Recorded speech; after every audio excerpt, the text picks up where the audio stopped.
Welcome to the Neen Valley Role-Playing Association, a group of friends who like to play RPGs, role-playing games, and try and have fun. If you like the video, please like and subscribe.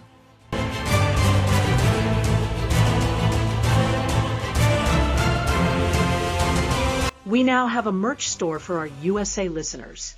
It can be found at www.bonfire.com/store. We will put a full link into the description below. Thank you for your support.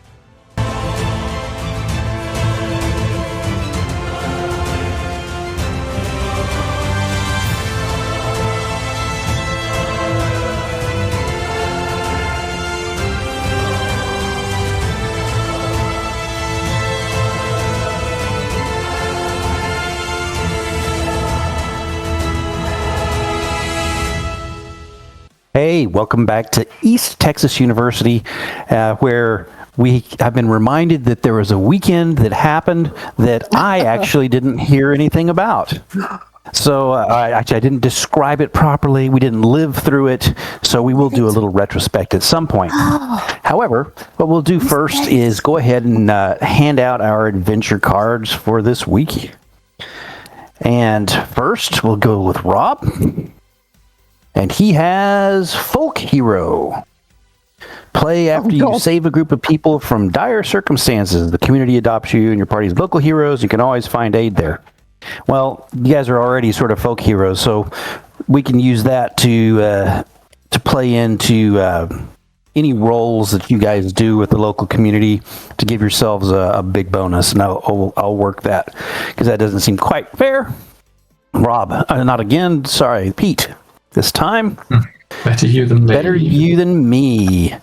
Play when your hero has been hit by an attack, and there is another character within 5 inches of the other character. The character suffers 5 feet. 10 yards.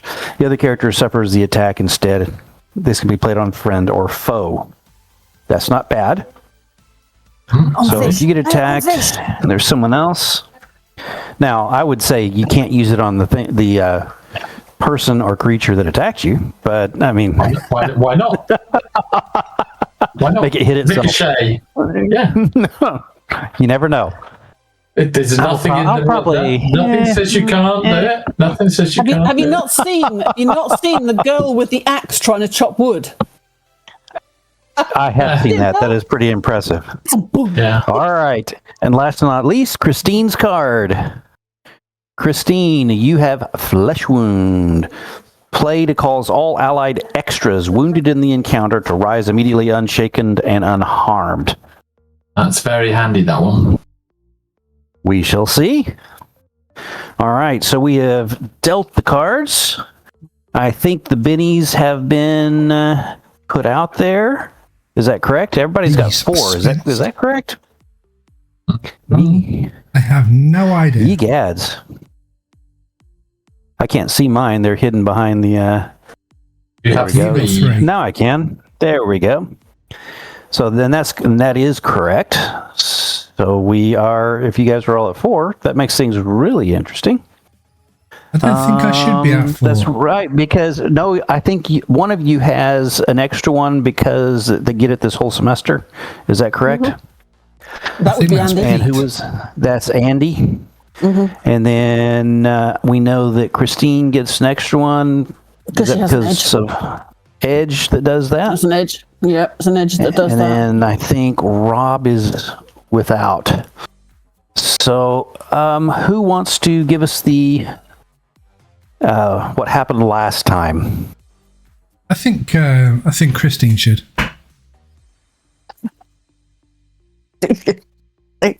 Okie dokie. Well, if you're in for a long one, okay.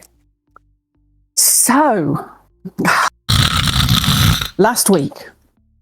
So we had exams last week. We all passed. Flying colours. Oh, passed. Flying colours. Yes, we did.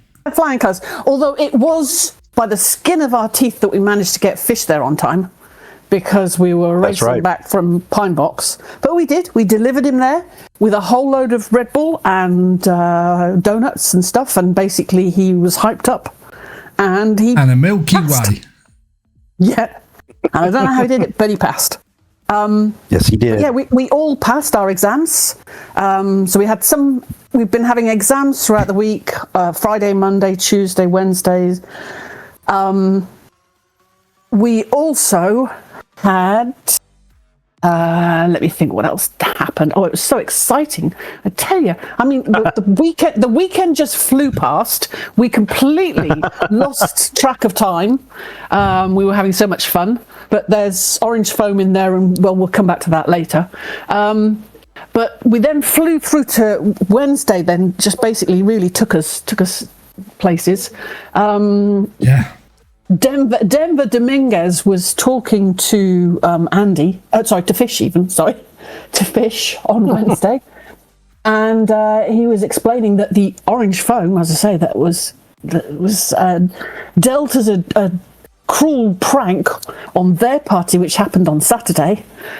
Orange foam coming down the stairs was done to them. This dirty deed was done to them by the Phi Delta Nu group, who Hang them. Yeah, damn him. He basically wants to get his own back because they've got a party this Friday, and he has been to Fish and said, "Can you come up with a dastardly prank?" And Frank, with the help of his colleagues, has indeed come up with a very cunning prank to play on them, which is that basically he's going to hack into their Bluetooth systems, their speakers, their lights, their televisions, and he is going to rickroll them for the entire evening. They will not be able to do anything but listen to Rick Astley. That is to come yet. That hasn't actually happened, but basically the planning is happening, or happened, Wednesday and Thursday. Also on the Wednesday, I had a coaching session, and the coach called me over. He wants to play some of the fancy trick plays that he's got set up, because he really needs to win this game as well. And he was sort of saying to me about wanting to have a go at some drop kicks. Not drop kicks, what am I about? Onside. I keep forgetting the name of this. What is it? Onside. No, onside. I've got it written down somewhere. I can't find it for the life of me. But yeah, some onside kicks, which I've been practicing, even if I can't remember the name of them. I've been practicing like nobody's business so that I can maybe try and perform one of these at the weekend. But while we were talking, a kid comes down from the stand with a pie in his hand and tries to pie the coach. I managed to beat the pie out of his hands and onto the floor. But it turns out this kid had indeed the night before phoned in to the radio station and had been speaking to a certain Wes Goodwin. So there is definitely something going on at the radio station that we really, really need to investigate. Andy, on that same Wednesday, had also had a conversation in the Aggie archives with Sonia. And Sonia had found a ritual to bring forth a very generous demon who was prepared to, or extraplanar creature, who was willing to bring gifts, answer questions, and she wanted Andy's help with that ritual for Saturday. So Andy and Margaret had been doing some research for her, and they had discovered that the demon that she was wanting to pull forth was a certain demon who had had very intimate relationships with fish, and is possibly not on very good relationships with the Pine Box people. So Andy had to admit to Sonia that maybe this was not a good idea, and he had to tell her about the Pine Box Protection Society from back in 1947 that we've discovered about, and he had to give away some of the things that we have learned to basically get her to drop the idea of doing this ritual on Saturday. So that was our exciting Wednesday. We discussed all of this together finally when we got together on Thursday at the Pizza Barn. And that was where Andy came up with his fantastic idea of rickrolling this other fraternity. And we've come up with plans to try and sort that one out, but we've equally come up with a great plan, which is that maybe we need to go and speak to Hannah McCoy, because we definitely seem to think that she's spending too much time in the Aggie archives, and that possibly she is the person who is actually causing the problems at the radio station, and it's not Wes Goodwin. Fish was very much, no, it can't be her. She's too nice. She's a sweet lady. It wouldn't be her. She's too nice. You don't get it. No, it can't be her. But we finally persuade him to go and talk to her, which he does. And he does indeed find out that she has managed to find a curse, which she has put onto Wes's microphone. And the curse opens a rift into an extra plane dimension and pulls forth something that basically is put into the microphone and will provide curses. So Andy thinks that we will probably need to do a ritual on this microphone, but somehow or other we've got to get our hands on this microphone. And that is possibly going to be a bit of fun and a bit of a problem. But that is kind of where we left it last week, because we were planning on how we get it, but we haven't as yet managed to get to the radio station and try and get them to change out this microphone so that we can basically nab it and get our hands on it and stop the curses which are inflicting themselves upon innocent students around campus. Absolutely. That sounds pretty complete. Anyone have anything to add that was missed? All right. Jello in the toilets? Christine? Well, yeah, that are we doing that? I didn't think we were doing that. No, we're not doing the Jello in the toilets. It came up with an idea, but we decided not to do it. Yeah. We're going to stay out of the place. Well, we are sticking out. Fish is going to stay out of the place. He's going to hack into it instead through all their Bluetooth stuff. Yeah, definitely. I think we should do the toilets as well. All right. Well, get to the bottom of the soil stack, open up the inspection hole, and just pour that foam stuff in, or whatever it is, that jelly fire, and then the sewers will back up. No, it goes in each. It just goes in the water in the one toilet. You just in America, Jello is made with powder. We use like cubes over here, but so you just pour the powder into the warm water. The American one, I don't think it needs warm water, or does it? I don't know. I don't think I've made any in a long time. Well, I could always go to the building supply place and get a couple of cans of expanding foam and really block the sewers up. Yeah. But then you might find yourself fined by the rest of the student bodies for causing damage to the property. Fine line between prank and criminal damage. Yeah, exactly. You got to make sure like on one side. Oh, why don't we get a bulldozer and we'll just run it through their living room? That's a good idea. Yeah, we could say we're remodernising the front windows. Funny. Okay, I think last time we were looking around trying to decide where you guys were going to go next. I think that you had said that you were headed over to the radio station to take a look at that. That was the plan. Yeah. And I think Andy felt it was quite urgent. We're worried. Yeah. What could happen? How bad the pranks could become innocently when Wes doesn't know he's cursing people. He's not put two and two together. He's not clever enough to realise that all these things he's saying seem to be happening to teachers around campus. So he's not cottoned on to the fact, and he could cause quite a bit more damage if he's not careful. Absolutely. If he tells somebody to do some kind of physical harm, at the moment they've all been shoving pies in people's faces and just generally punching people. But if it ends up as something really physical, you need to go and shoot him or something, it could be majorly serious. So, yeah. Absolutely.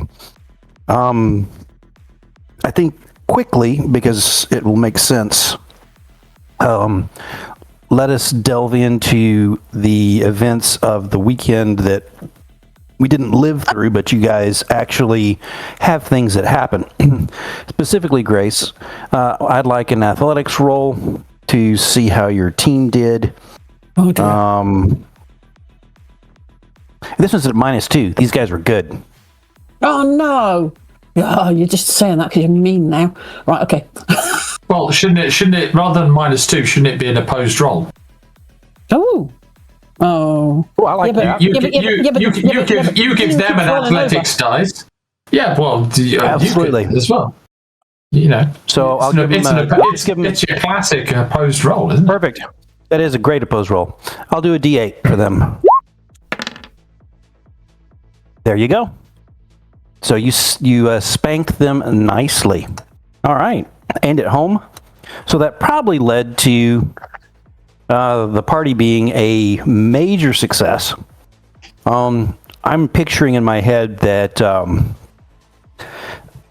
I think Fish, were you on the DJing? For the party? Just wondering. Oh, Saturday. For my house party, or for the one that we're going to sabotage? No, for your house party, the one that was, the one that's been and gone. No, I wasn't. What were you doing? Cool. What was I doing? Sitting down, putting my feet up, and reading the book about quantum physics.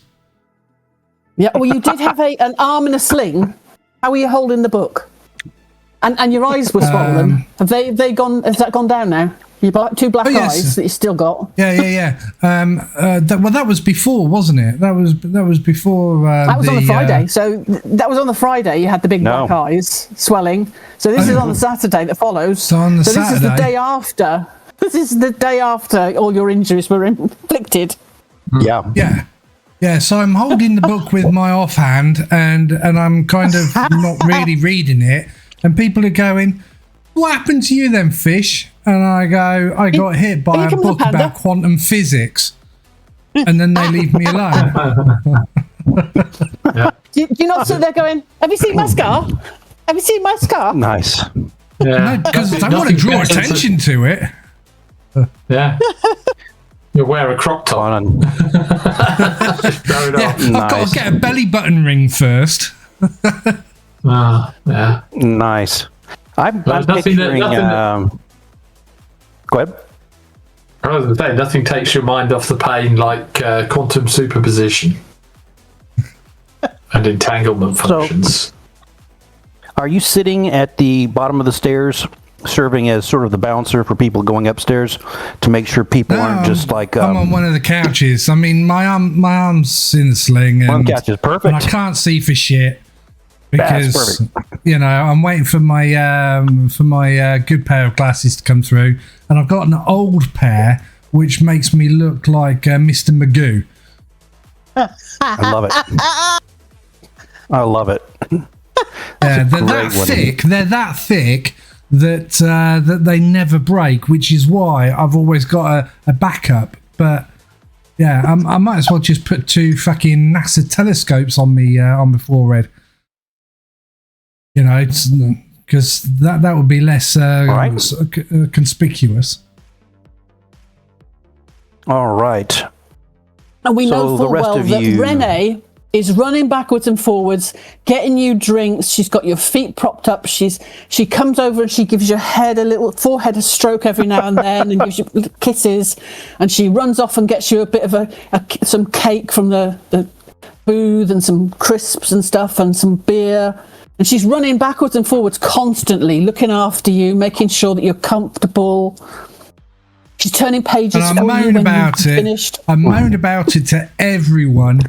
God, I'm a lucky guy. What did I do to deserve this? Nice.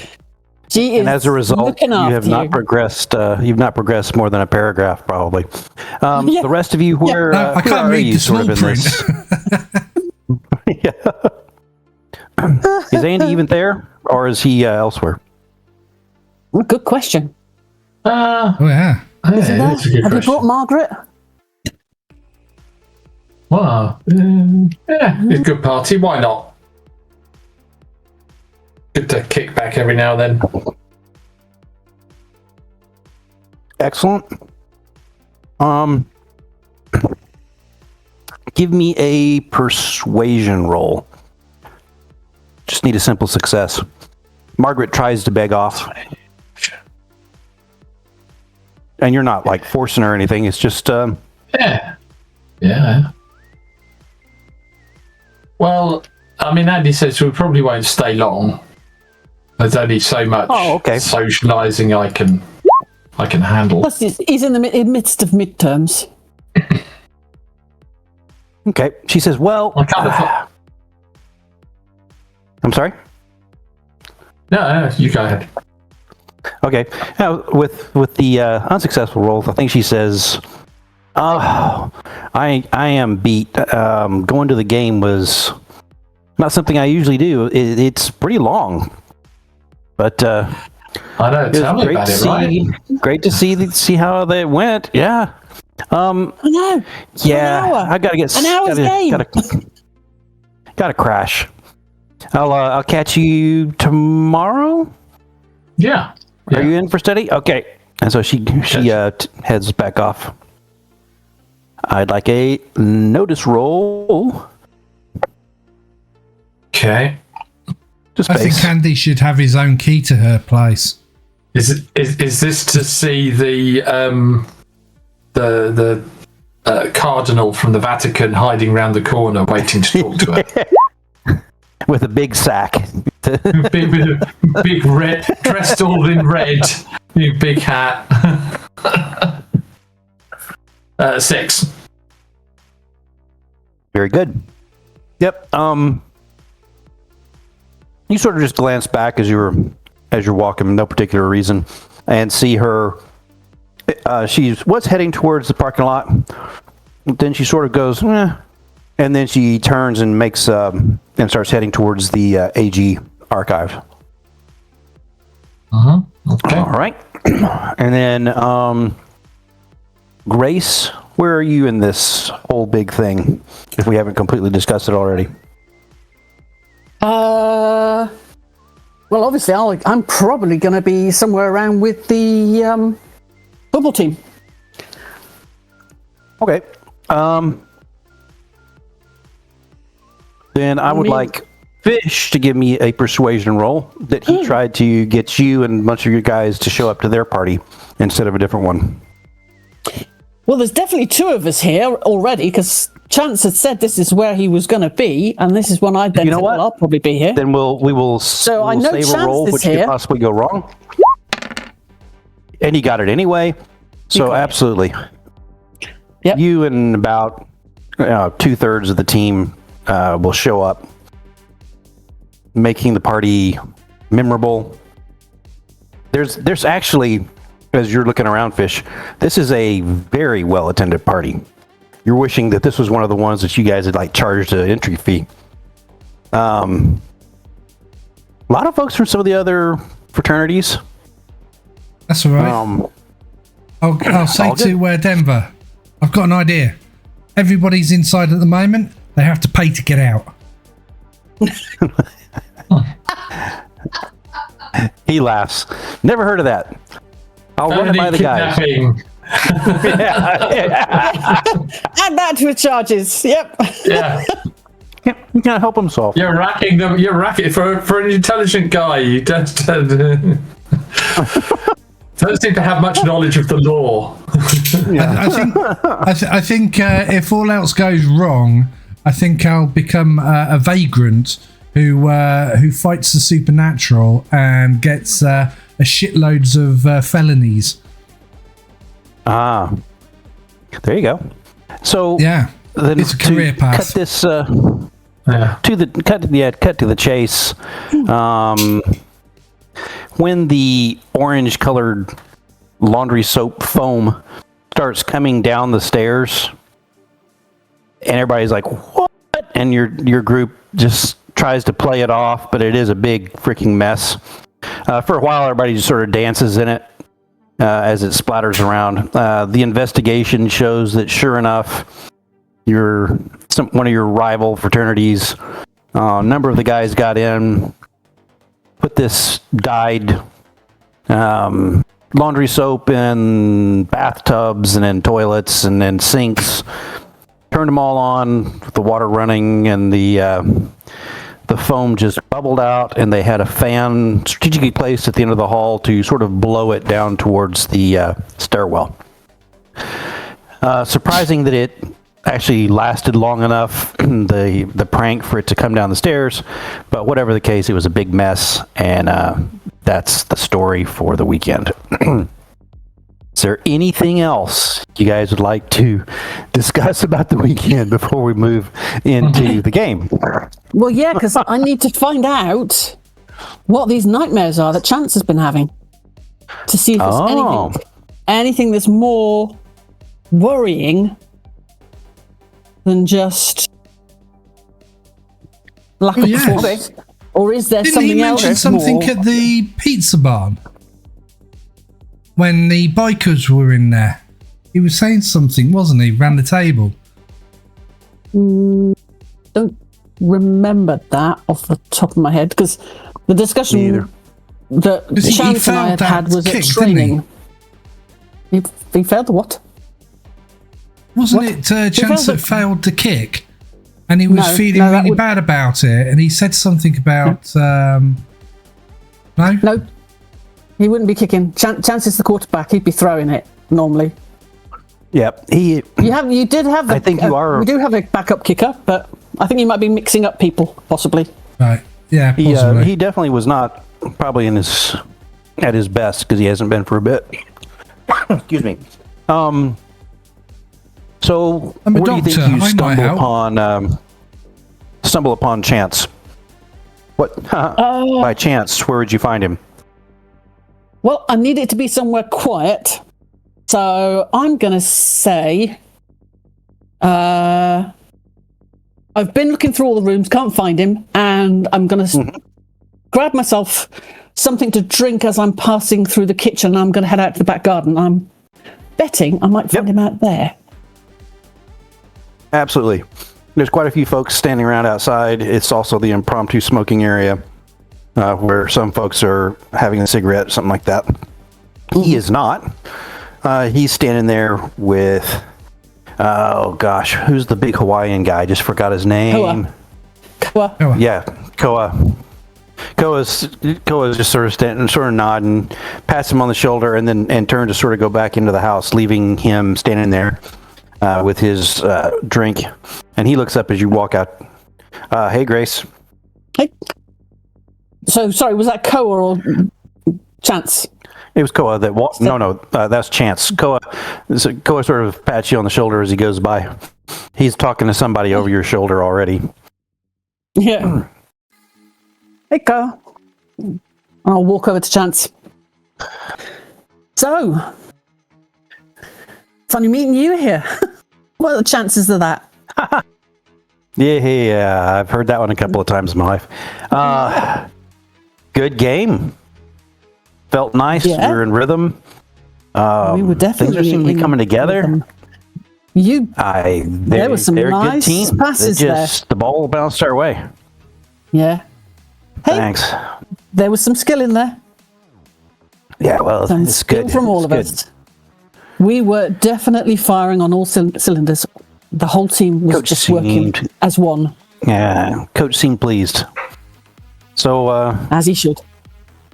You enjoying the party? I saw your buddy. He looks all beat up. Yeah. The fish guy? Yep. Yeah. We had a little run-in, shall we say, with a pack of coyotes trying to rescue my little sister's boyfriend. He'd gone out hunting. He'd gone out hunting and he'd got himself dragged into a den, coyote den, We had to get in there and get him out. But Fish, unfortunately, was on the receiving end of a fair few bites and scratches, and he fell down. He'd broken his glasses in the fight, and then to add insult to injury, he fell down a slope and basically rolled all the way down and thunked into a tree at the bottom. So a lot of the damage he's done to himself, unfortunately, has been done by nature as well. Hey, it wasn't a good trip for him. That is one of the wildest stories I've ever heard. I know. So you guys tried to crawl in a coyote den. What? They were in a pretty big cave, actually. It was also full of bats. Loads of bat guano everywhere. It was disgusting. Absolutely disgusting. That's really... But strange. Well, it's a bit of a sad story because one of the kids has gone missing. There were 3 kids went out hunting. As I say, my little sister's boyfriend was one of them, and she was getting worried because she hadn't heard from him for a couple of days. So I went looking for him. We tracked his phone, found signs that they'd been dragged into the cave, and one of the kids possibly has been eaten by the coyotes. Who knows? It's just not. Good grief! It was pretty shocking. I tell you, I think it's going to scar those. It's going to scar those 2 kids.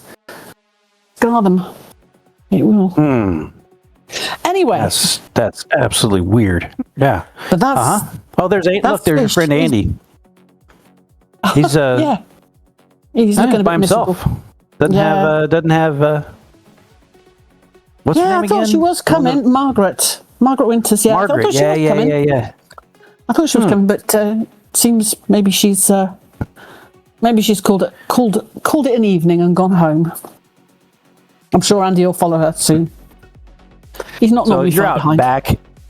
The backyard is larger than the house itself, and so if you're sort of standing sort of on the side, you can sort of see towards the from the side of the house into the front yard a little bit, and that's how you saw Andy sort of walking up down the street and to the party. Says, yeah. So that's too bad that Margaret couldn't show up. You know, if she ever gets tired of your buddy Andy, let me know. Hey, where is the frat house, by the way? Where's the frat house? On the maps. Yeah, you would do that. You would do that. Well, it's something. You see, I mean, I don't know anything about American universities, and you see films, see frat houses, and you see universities, but you don't really know, how where they're exactly to the campus, that kind of thing. Yeah. Usually there is a street not too far from campus with some older houses that alumni have purchased through the years, or the big fraternities have purchased themselves. I think over here, these ones. I had sort of thought of those as some of the student housing. I had really, because they really don't put in a lot of good houses around here. So we'll use that. Why you're looking at the campus one? Why don't you look at the Texas one? Yeah, the Texas map. You might want to look at that instead. That might be a better job. Yeah, that might do a better job for giving us a little bit of the. This is just campus, really. Yeah. Wow, it's taking a while for me to get this. Yeah, I wouldn't doubt that. So it would be close enough that we've sort of got the ability to walk there, stuff like that. I'd say I'm happy with either this row right here and some of these, or I'm not seeing anything. No. Where are we talking? Okay, I thought I gave you a ping south of the river. No, we've got the campus map. You still have the campus map because I didn't drag you over. I just clicked on it and started looking at it myself. That's really handy. There we are. Right, so something like that area. I'm blurry. That's fine. That's fine. Take your time. Where are we? Sorry. Okay. Like round 10. Right about 10, yeah, just north of 10. This whole line there, I'd say that would be a good, because it's still within sort of walking distance of the campus, so that people don't have to drive drunk or something like that. Mm-hmm. Yeah, you can just see all those drunks who are going to be crossing over that railroad bridge. Yeah. There's that. There's also, I'd be happy to entertain like this area over here, maybe. So just underneath the legend. Yeah. So you guys tell me what you think about that. I would say that I would go. These seem better. Okay, then I will at some point here need to locate those. So frat and sorority. No, the reason I asked is because you said obviously that Andy had split up with Margaret and he'd seen her go to the AG library. Yeah. And I was wondering how close. Yeah. Where was he when that happened? Presumably he was walking south down this road. So I would say you probably were talking to her as you were going across campus, heading this way. And then instead of her going towards like the parking lot here, she instead made her way that maybe you don't know exactly that's where she was going, but that's fairly typical. But the AG library is about here, isn't it? It is indeed just about there. Yep. Yeah. So I'm thinking I saw that. Okay. While Andy was heading off down this road, maybe looked back, saw her going into it. That's kind of what I was just trying to work out in my head. Where he was going. That works. Yeah. That works. All right. So we'll leave you on the Pine Box map for now. And I do realize that I did not put in all those other little buildings that I've added to the campus onto that other map, but that would be quite tedious. So I'm not going to do that at this point. They're on the more Okay. important map, So once again, we're still in this weekend, and so Andy, you showed up at the house. Oh, what? These nightmares you've been having. You said you weren't getting any good sleep because you've been having nightmares. Is it about the game? Is it? No, it's childish. Nothing's childish. You'd be amazed. Fish was having nightmares about a woman in white who was burning him alive when he got here. That's weird. A lot of weird stuff. That is. So I think if I remember right, 31 is the athletics dormitory, right here. So he says, says, I'm thinking about moving off campus this coming semester with some of the guys into an apartment, but I'm still in the dorms. And I looked out my window.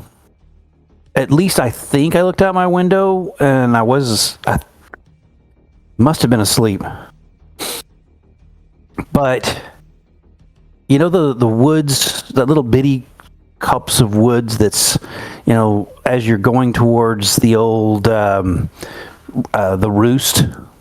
Oh that they're still refurbishing. Says this sounds so weird, but it's just creeped me out and it's kept me on edge. I thought I saw a really tall, very skinny man in a black suit with just like I couldn't make out his face from across the way, but just sort of step out from behind a tree and just stand there looking my direction. And I backed up from the window and sat down on the bed. I think that's when I was actually waking up. Because it would have had to have been, it was up to, I must say, in the morning I went across, and the branches that it was near, that's like 8 feet up. It would have been like an 8 foot tall, look, I don't even want to say it out loud, but No. I will. A basketball player? Slender Man. It really looked like those goofy videos you see online of the people that supposedly see Slender Man. Mm-hmm. Yeah. That's what it looked like. And the problem is now I can't even go near the window because it's happened twice. Second time, twice. I'm pretty sure I was awake. I was a little drunk. I came back from one of the parties and I went in the room and looked out the window just because I was being brave. And it's just stepped out from behind the tree and stood there staring at me until I put down the blinds. Same copse of wood, same trees. Yeah. It's really weird. But anyway, it's just too strange. It's like something out of these crypto, people in their videos of monsters and cryptozoology crap. I don't know. Anyway. No, thanks for listening. It's one of those things. Hey, I'll give you a chance. I will. Nothing's silly. Nothing's stupid. There's some strange things going on around this campus. Some very strange things. I'll just put that on my list of things to keep my eye out for. Thanks. And with that, I'll probably end the conversation and move us along. I think, somebody comes over. Over and probably drags me off or something. Yeah, exactly. Hey, Grace, have you talked to... Yeah. So what I'll do is, as the foam is coming down the stairs... Actually, that's what it is. Have you seen this? They've got foam coming down the stairs. And everybody's going to look at the massive mess. Let's pause for just a second here because I'm going to have to deal with my puppy dog, and I will be right back, and we will jump to you guys investigating the radio station. Radio station. All right, we're back from a very short break where I put the wolfhound in another room where he can watch K-pop Demon Hunters with my wife and her friend because it will do him good, I'm sure. He's in there rocking out with them as we are regressing ourselves back into university and doing our thing. So we got the map of the campus up, and we can remember that I think it was building number 9. It was indeed. That you guys were headed to. In fact, Fish is there right now from the map. And then what I'll do is I'm going to haul you across to a map that you guys can use to sort of orientate yourself as we get into this. And for those of you that are in the States, that's orient, not orientate. Here we go. And we are now, hopefully, outside of the radio station. Now, this building will appear empty, but it is not at this point, and I will point out different people who are in here. Because, if we remember right, you had a couple of hours before Wes Goodwin's show comes on at 10 p.m. So I think we were putting it between 6 and 8 p.m., and I'll leave it to you guys about what time you think it is when you guys arrive here at this location. 7? Well, I'd have had training, so I probably have had some training at 6. Yeah, you're maybe right. So 7-ish, 8, maybe 7:30. Okay. Let's do it. Let's just shoot the difference there and say it's 7:30. So we have established the day and the time. So very important things for our folks. After the regular working day, so a lot of people have gone home, but there'll still be obviously radio. Some folks in there doing some presenters, and absolutely, things like DJs. Am I aware of anyone from either the computer club or the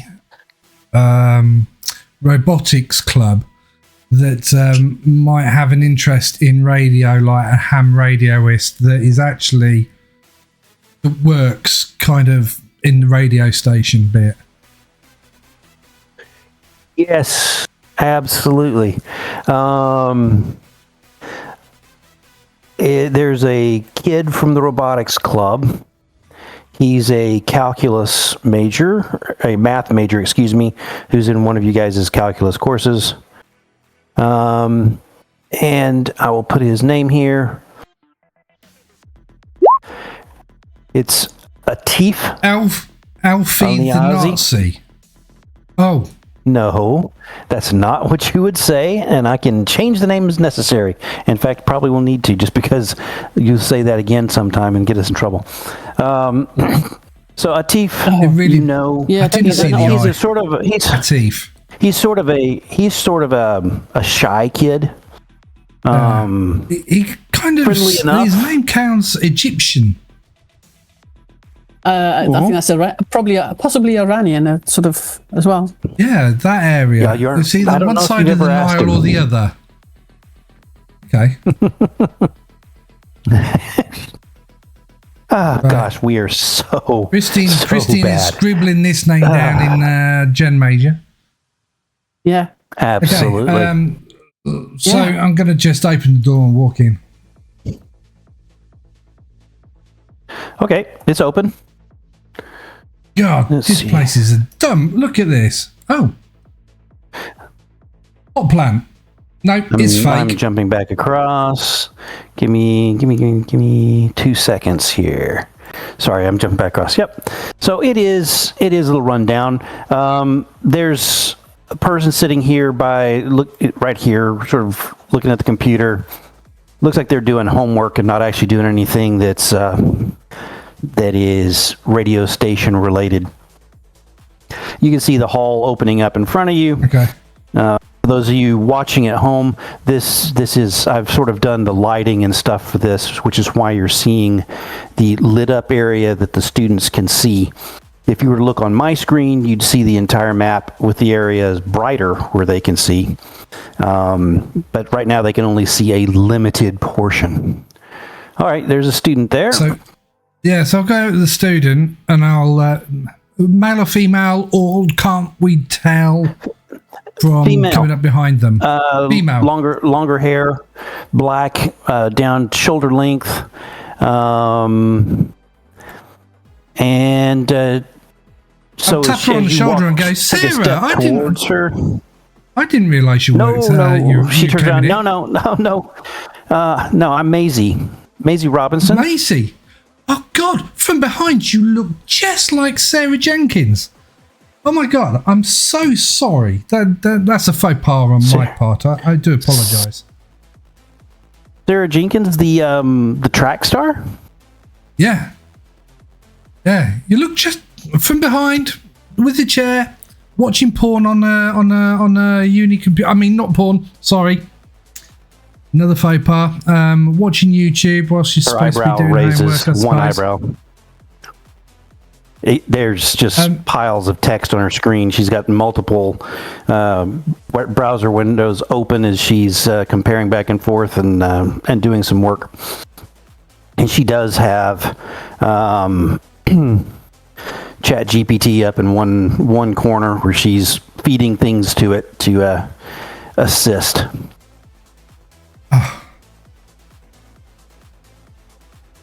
Just promise me you won't use Grok.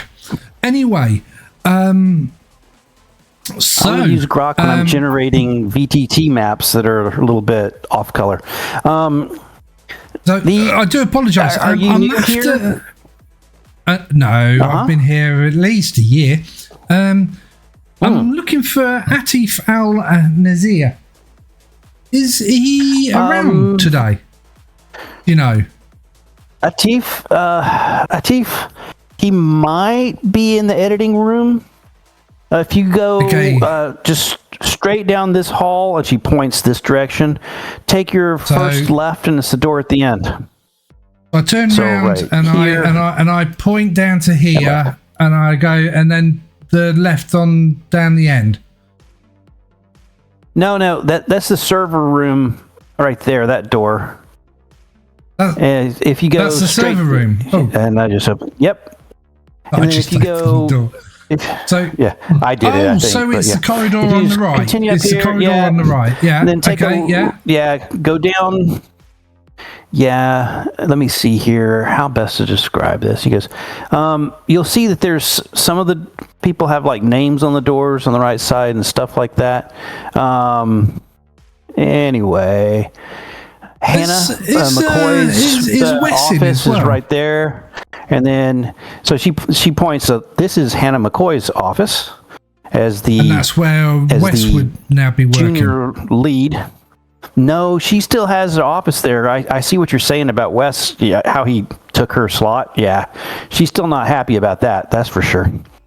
No. But yeah, okay. I mean, no, she still has her job as chief editor. So what's Wes she does a lot of work with the editing. Because Hannah's been moaning about him because of, but yeah, I mean, have you met him? Is he a complete douche? As Hannah says, or? He's just really sort of keeps to himself, quiet. I mean, I don't think he's outgoing or anything. I would never have pegged him as someone that would have the personality to. I guess it's just some people get in front of the microphone and find themselves. But yeah. I normally do the same behind a screen. Anyway, moving swiftly on. Thank you very much, Maisie. I'll try not to mistake you with Sarah ever again. My name's Fish, by the way. That seems suspicious. Fishy. Charles Perch. Perch as in fish. She holds out her hand, not like a dude where you go straight. It's that where it's sort of tilted down up towards you. I grab hold of her hand and then I lean in and gently just press the lip to the top of the knuckle. Pleased to meet you. Okay, that was weird. She looks back and sees you guys standing there. Is he for real? She says to you, Grace. Nope, it's definitely not for real. Okay, and then I turn creepy, and I walk off down this way while she's talking about me. And then I go, shit, wrong way, bollocks. And then I come back this way. Yep. All right, they're going up there. And sure then, enough, there's a little sign right there for Hannah's office. Okay, so is there anybody in the corridors? There's straight ahead of you. You see that there's a person that's come out of right here. It's another young lady, and she walks out, and she's sort of just walking by down. Hi, she says as you get next to her. Walk past. Okay. What's the name on the door? Yeah. This door says restrooms. Okay. Male, female, unisex, disabled. So the problem with using the service that I did to build this, I didn't make that quite big enough, did I? Is that just say all of the above. Either or, because I didn't get that right. Yeah. The bathroom it's seemed of to a be lady in a dress with a dong hanging out with a cut mark going through it. Something like that. There. Okay, so it's the last door. She said, no. Wasn't it? She said, turn left. Yeah. First left. Sorry, guys. And then last door. See, and I thought you guys were paying attention. Oh, crap. Where did I go? There you go. You're there. Well, as we've been past the other doors, do we see any of them? This one here says to studio. Aha. This one says editing room. This says server room. This one over here had two people's names on it. And as you were walking, this one also was a janitor's closet. This was a toilet as well. and then you didn't really see the names and stuff on these other doors down at the far end of this corridor. Any cameras? Any surveillance cameras? Ooh, good question. I think the answer is no. Okay. Server room sounds like a good option. Yeah. I was thinking the same, Andy. Yeah. Especially if they're using the software. But we need to know what room, because we'll need to get into his room, because I bet you they're that stupid this is the server they've room. Actually got... No, the server room was the other one, down the other way, wasn't it? Well, this is also marked. This is also marked server room, apparently. Yes. Oh, so basically it's a door. Excellent. Okay. I don't know why, but I thought the one at the end was the server room. Okay. That's me just... Yeah, it links I straight think through. we were told the server room was down here, but there may be two entrances. Here It's here. and here. Because I opened it accidentally. Yep. So you got that one, and I bet you those it goes two. straight through. Directly across. Okay. Yep. Do either of you know Atif? No, No. Okay. you do. We'll do don't the you? server room in a second then. I knock on the door and I open it. And then I stick my head round. Where is he? Holy Okay, cow. so That's Atif good is shit. sitting. Yeah, Atif is sitting right here, and he's got a computer program up, and it has various audio files that are open, and you can see that he's sort of plugging and playing and cutting some, and doing obscure radio editing stuff. Okay. Spoken like a layman.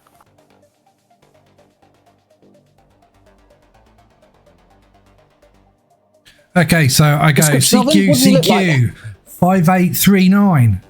Come in. That's his call sign. He by turns the way. around. Oh, fish! Oh, from the robot. From the ham radio. Hey, No, from the I ham haven't radio. seen you in ham radio. Oh, I like it. Yeah. Says, what are you doing in here? Dude, I'm actually looking for you. Well, two things. You first, and then I was going to ask if you knew where Wes broadcasted from. Because I'm sure the broadcast other studio night... right up. Sorry, go on. Yeah, just if you just follow the door just past going into the studio, there's only one studio. Is that the one that's labelled Studio 2? No, it's labeled to studio. Ah, right, okay. Excellent. Because I don't know if you've done last night's... are you responsible for editing Wes's audio from last night? Yeah, well, his he goes out live, and then we try and work on it afterwards. His gets pretty garbled. I haven't been working on it yet.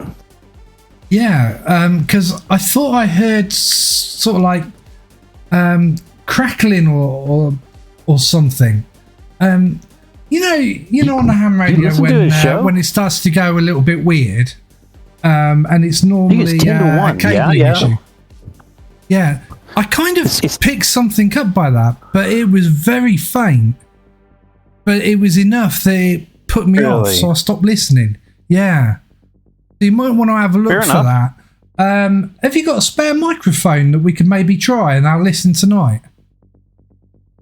Yeah, absolutely. He opens a drawer, and there's a couple of new microphones. I don't even know any brands, so I'm not going to give you anything. But they look like they're sort of mid-brand stuff. He goes, yeah, I mean, just... I'll swap it over for you. Stop you. Yeah, I'll swap it over for you. Save you getting out. Okay, so I walk on over, pick up the microphone. I go. He hands it to you. Once the facial bruising goes down a lot and my arm gets a little bit better, I'll be back into the robotics because I need those nimble fingers. Can't really do much at the moment. That's why you haven't seen me around. What did you do to yourself? It's crazy. long story and it's embarrassing, so I'll tell you. Have you got 5 minutes? No, it'll be really quick. Basically, you know Gracie, the star quarterback kicker? Yeah. She runs, she pirouettes, she even does a wicked handstand. But anyway, her sister has a boyfriend. This gets really convoluted. But he went missing with 2 buddies from his school. They decided to go hunting for a long weekend. And he never called back. So I just did a normal find your phone. And I found his phone on the internet. Because, let's face it, everybody does it, don't they? So we went on over there. God, he's multiplying. We found tracks going into this cave and drag marks, and lo and behold, there was fucking coyotes in there. The coyotes went in through the tents, dragged the people out, and basically took them into the cave whilst trying to nom on their legs and arms and all the rest of it. So in we go, not knowing that there was coyotes in there, and the whole fucking pack was in there, guarding their food source, and good grief, couldn't let Gracie get. She does not say good grief. That's me. And yeah, it was terrible. And then to add to the sheer dumb luck of the situation, I ended up also falling down a slope, bouncing off of a tree with my ribs, and smashing my glasses. Hence the reason why my face is puffed up, because my face decided to stop travelling down the slope by getting wedged on the top of this large boulder. But if anybody asks, I had a run-in with Koa on the football team because I thought I could take him. Okay? That's funny. I'll help spread that. That's in fact. Cheers, mate. I'm sure I'll get an ass whipping for it. If you hear that come up on the radio station sometime, you'll know that I put that in there. Have you seen this man? I'll get you some beer. Hey, yeah. That would do. Glad to help. And thanks for the ear. I mean, audio popping. That's crazy. Yeah, was it just your radio? Well, to be fair, I kind of have got so it was more than likely my hearing. Interference. But it was that bad that I was just like, I can't listen to it. And normally I listen to Wes's stuff, like I listened to Hannah's stuff before. All right. Well, hey, only out of morbid curiosity. I'll look at it next. Yeah, lovely. Yeah, I'll look at it next. I'll change the microphone on over, and that should clear it up. Okay. Cool. All right then. Just drop back the other one here. Yeah, no worries. I'll get it worked on. All right, bless your heart. Okay then. Laters. By the way, his accent is absolutely American. He's multi-generational, typical American, has a light Texas twang. He's probably lived here for a while, as opposed to yours, because you are definitely the foreigner here. Yep. So this room is this wall right here is glass, soundproofed all up. This is the door here. Okay. It says to the studio. There's a light on the air next to it. Yes, there is someone on air. In fact, there is steal their microphone in the middle of them. They'll be going to an ad break or a song soon. So absolutely. If you guys want to hang there for just a second, you can do that. Is there somebody in that chair? Because this doesn't seem right. Because if anybody's listening to this broadcast, they might get influenced by the curse, and it's only happening on Wes's show. So do you? Well, right, I lean into Andy because I can, and I whisper, can a curse? Hypothetically, can a curse be specific enough to only activate when somebody is using it? Sorry, how do you mean? Somebody's using what, the microphone? Yeah, because if somebody's using the same microphone that Wes is, then surely if they say something about someone, then somebody might get cursed. No, I mean, magic, you can do all sorts of things with magic. You could have it only affect certain people. You could, it depends. There's a curse. I mean, there might be an entity even that's deciding on an entity with intelligence that's deciding on when it works. I wonder if they have their own microphones and then they plug into the same system because of the spittle and the breath and all the rest of it. Wouldn't really be hygienic, would it, to slobber all over somebody else's microphone? Well, I guess we could set the entity on a timer so that they only activated between 10 and 1. Well, that's true.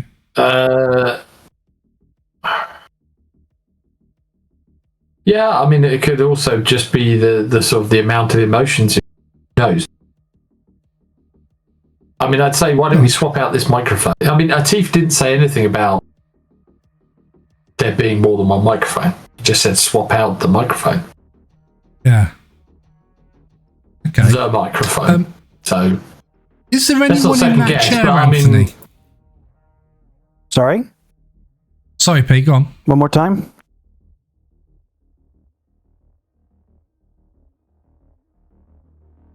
Somebody speak. Pete? I'm listening. I cut you off, sorry. No, Rob, it was... No, don't worry about me. You were asking about the chair. Oh, sorry. Okay. Yeah, so is there somebody sat in the chair? Yep. There is. And she's now, as you look through the glass, she is now, it looks like there's music playing because she's like going through a list and looking for probably something else to play next. If you remember, this chair. This happens to be...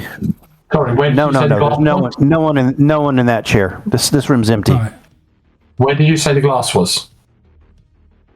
Right here. Yeah, I'm just going to go into it so we can see we can't see through that wall. See through it. No, you can't. So, I wonder. yeah. You know what?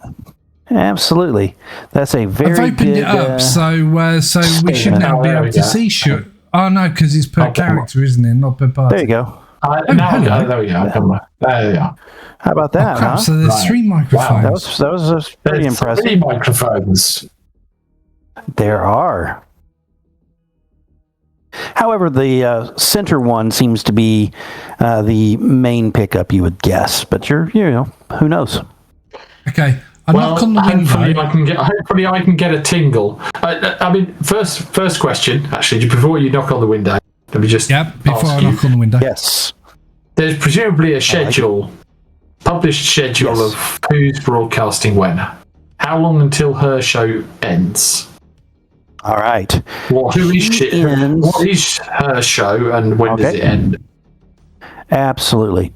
Her name, and I will give you this right now, is Kelly Shields.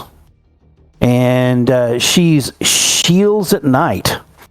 And she plays the latest alternative grooves, carrying you into she the can shield evening. me at night. And I will go here, and I will go here, and I will go boom, boom.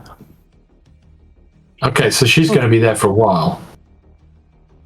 Yeah. Okay, I'm gonna look round. Whilst Andy does his thing, I want a scrap bit of paper, and I'm just going to write on there, Kaylee, how long for a break, and then I put it up against the window and tap.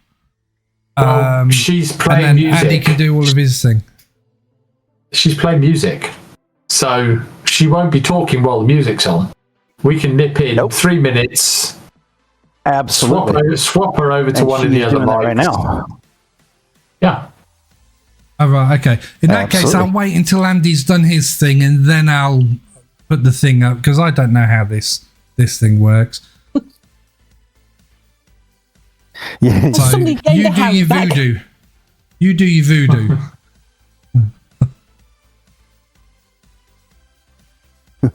Because I've only got one microphone and there's three, and I don't want to ask her which one's Wes's.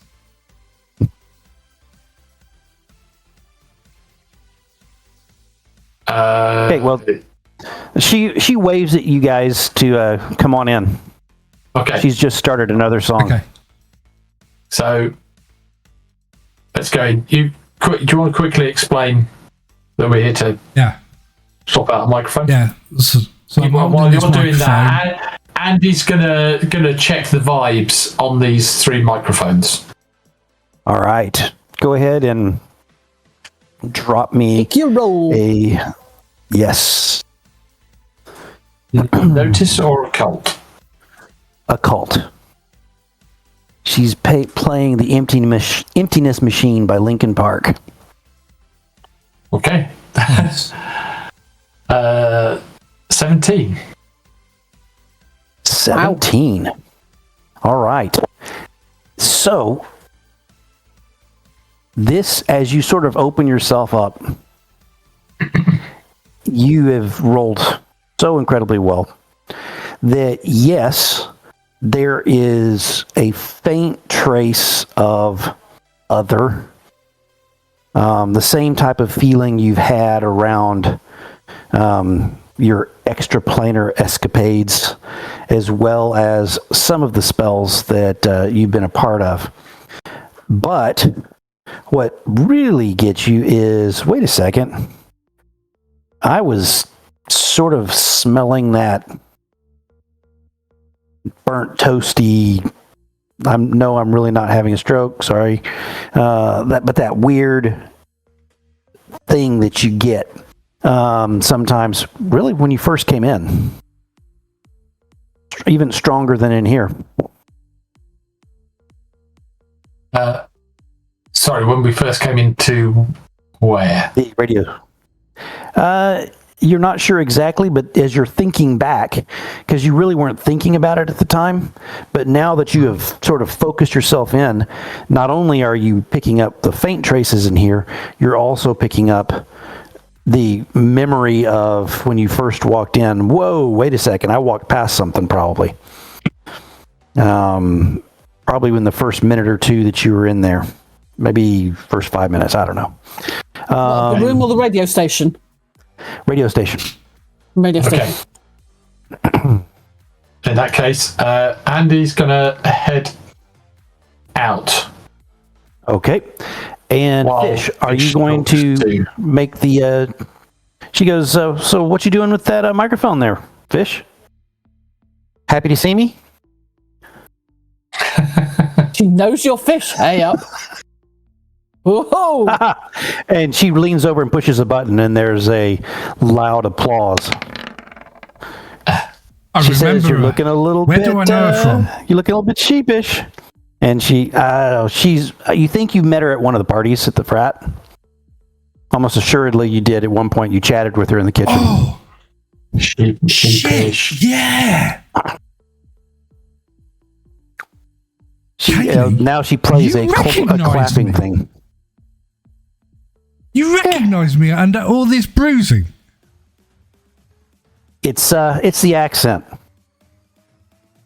I hadn't and she spoken plays the yet. Sound. What do you mean? You said you recognized me under all the bruising. That's what I heard. But okay, I see that she says. So how the hell are you? Look, you got about 2 minutes. I'll explain everything. I do some DJing. You are friggin' awesome. Absolutely. Are you doing the one this weekend at the other place, the lesser frat house? The new. Yeah. Yeah, did they actually do that? Yep, I'm going to be doing that. Psi Delta Nu. Oh, have you been paid? Yep, or are you doing it for free? Oh, I'm getting paid. Oh, it's such a shame. Huh. Yeah. Yeah. He says, hey, anyway, microphone. You got 2 minutes. For, Atif asked me to swap out Wes's microphone because I thought I heard something like crackling and what have you. Not faint enough so that it can't be dismissed, but faint enough that most other people won't actually hear it. So he's going to check everything out, and he's just given me this to replace it because he trusts me, you know. But you got 3 microphones. Which one's Wes's? I only have the middle one turned on. We tend to do that unless we've got like multiple people here in the studio, and then we like move them around. But do you share microphones? Yeah, Wes. Yeah, it's not like we're deep throating them or something. And she looks at you. I would pay to see that. Which means you probably have. Anyway, I could just imagine it now. No, stop it. Well, stop you it, need Kate. to get to it. You got now. You're down to about a minute. Okay. I assume he's actually working all the time he's talking. Okay. No, because I just found out that they normally use. I don't know which one's which, and Andy's gone out, so I'm not getting any clues from him. Right. Okay. In that case, Andy says we'll use the middle one. Okay, in that case, I'll go on over and I'll. I'm assuming it's a proper setup, so unplug the microphone. Yeah. Take the microphone out and plug the microphone back in. Yeah. And I'll go. We'll try this way first, because otherwise we've got to cut all the cable ties and everything. So, you know, we'll just do a swap on the microphone. Oh, Kaylee, can you do me a favour? Right. I know I've got 30 seconds.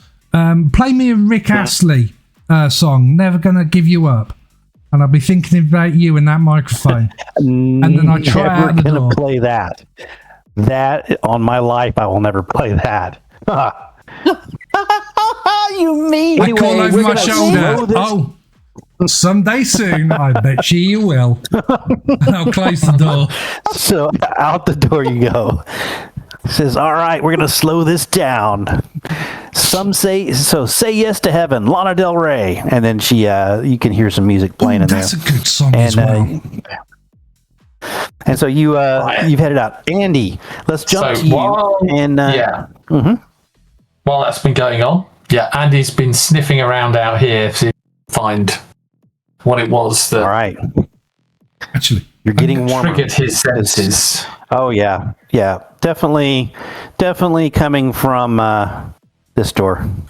Okay. Definitely coming from Hannah McCoy. Hannah McCoy. Assistant, or the deputy director, or deputy editor. Okay, let's have a quick listen at that door. Well, for a start, is there any light coming in from under that door? It's dark outside now? No, there is not. There is not. Okay, quick look up and down the corridor. Anyone there? Just go see the young girl still sitting here. Yeah, but I mean, working away. But no, I opened this door, which is locked. Wow, interesting. It won't open. Okay, it's locked. Well, Fish, I think you're our resident lock expert, aren't you? Yep. I'd go and kick the door in. I asked no, but that would have been so funny, wouldn't it? Yeah, especially watching your fellow players' faces. Yeah, breaking and entering.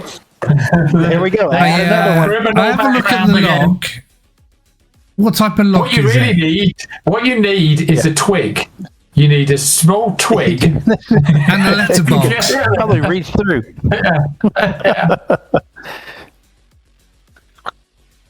So it is a typical just key and lock.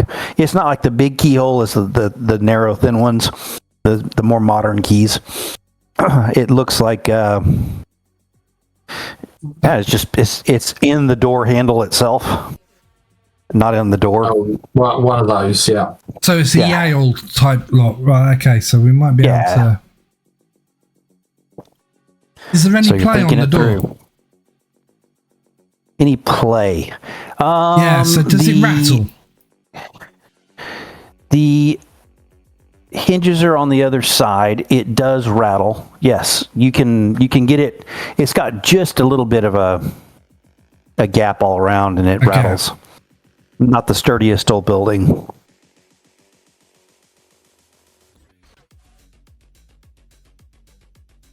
Well, we could either open this lock or go outside and come through the window. You guys' call. Assuming there is a window. I don't have a knife on me, and I don't think a credit card's going to do it. I think we might be better off going in through the window. Okay. You don't have a credit card on you? Who doesn't have a credit card on?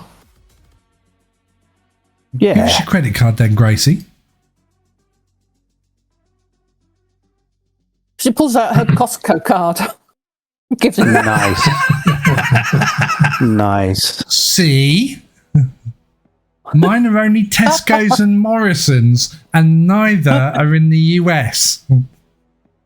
Okay, I try and slip the Costco card over the latch, through the gap and over the latch, and basically work the door and slide the card in bit by bit, and just keep nudging the door forward and back, and hopefully the latch will go up onto the card, and then we can get in.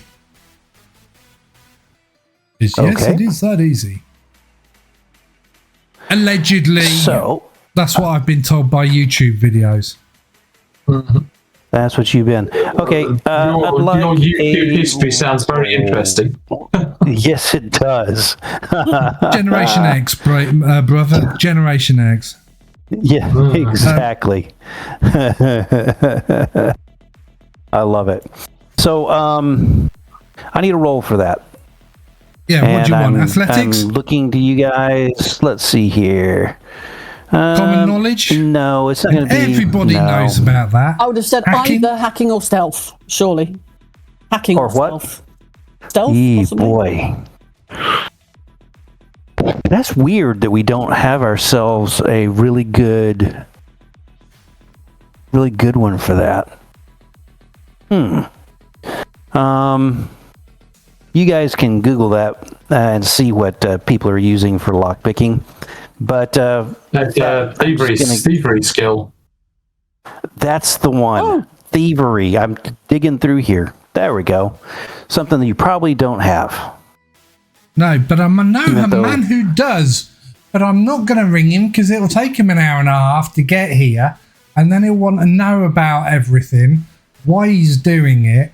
It would just be easier to just smash the window and climb through. I'll try unskilled. It's ground floor.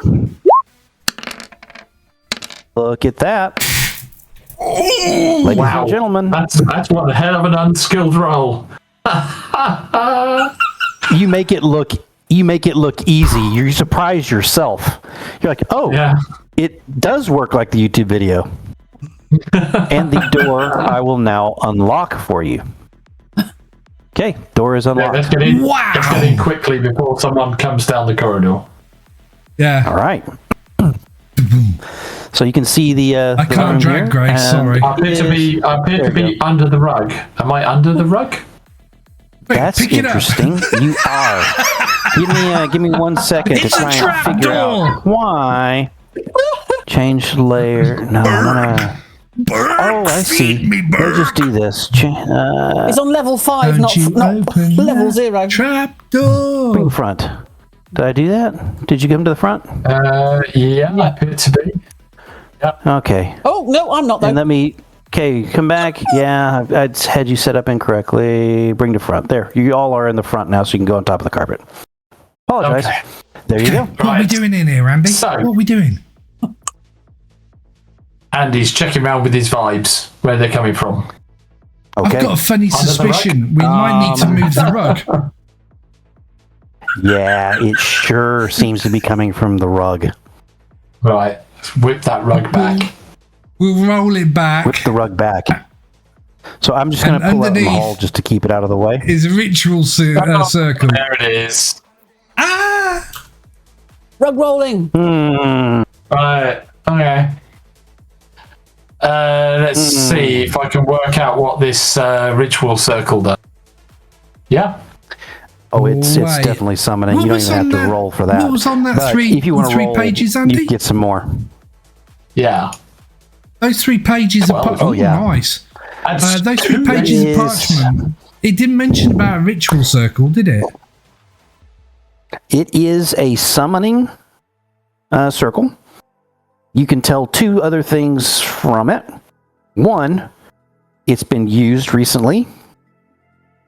And 2, whatever it brought was particularly evil. Oh boy. You guys have the carpet sort of rolled up over here.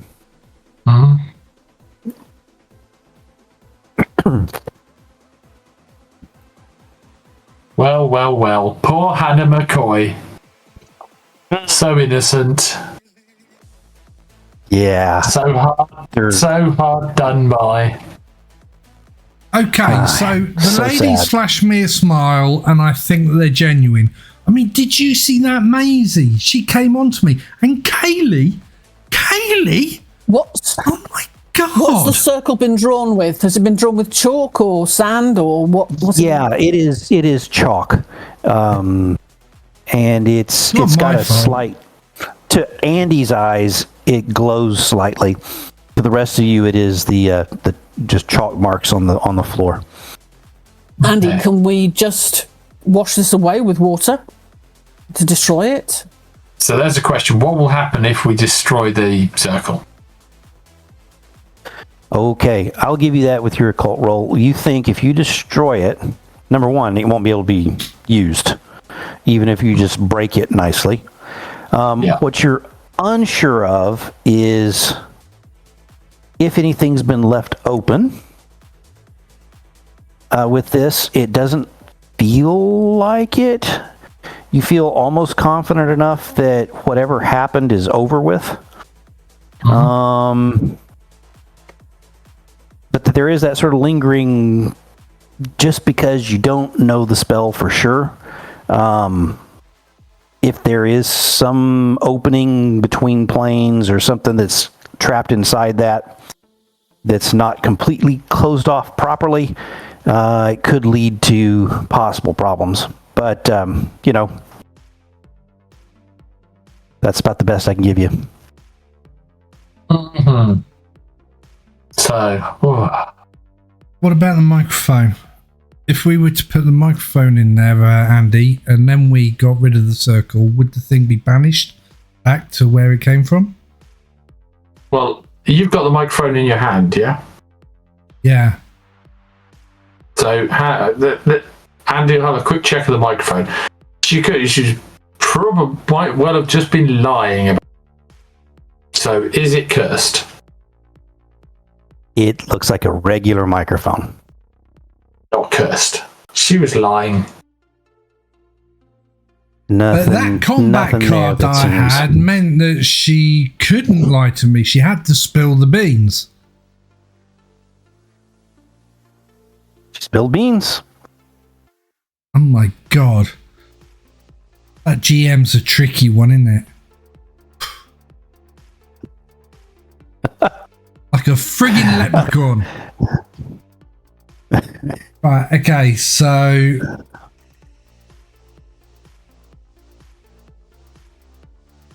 we need to find it. We need to get rid of it. What's it? This is the strongest area, did you say, Andy? This is where the energy is coming from. Absolutely.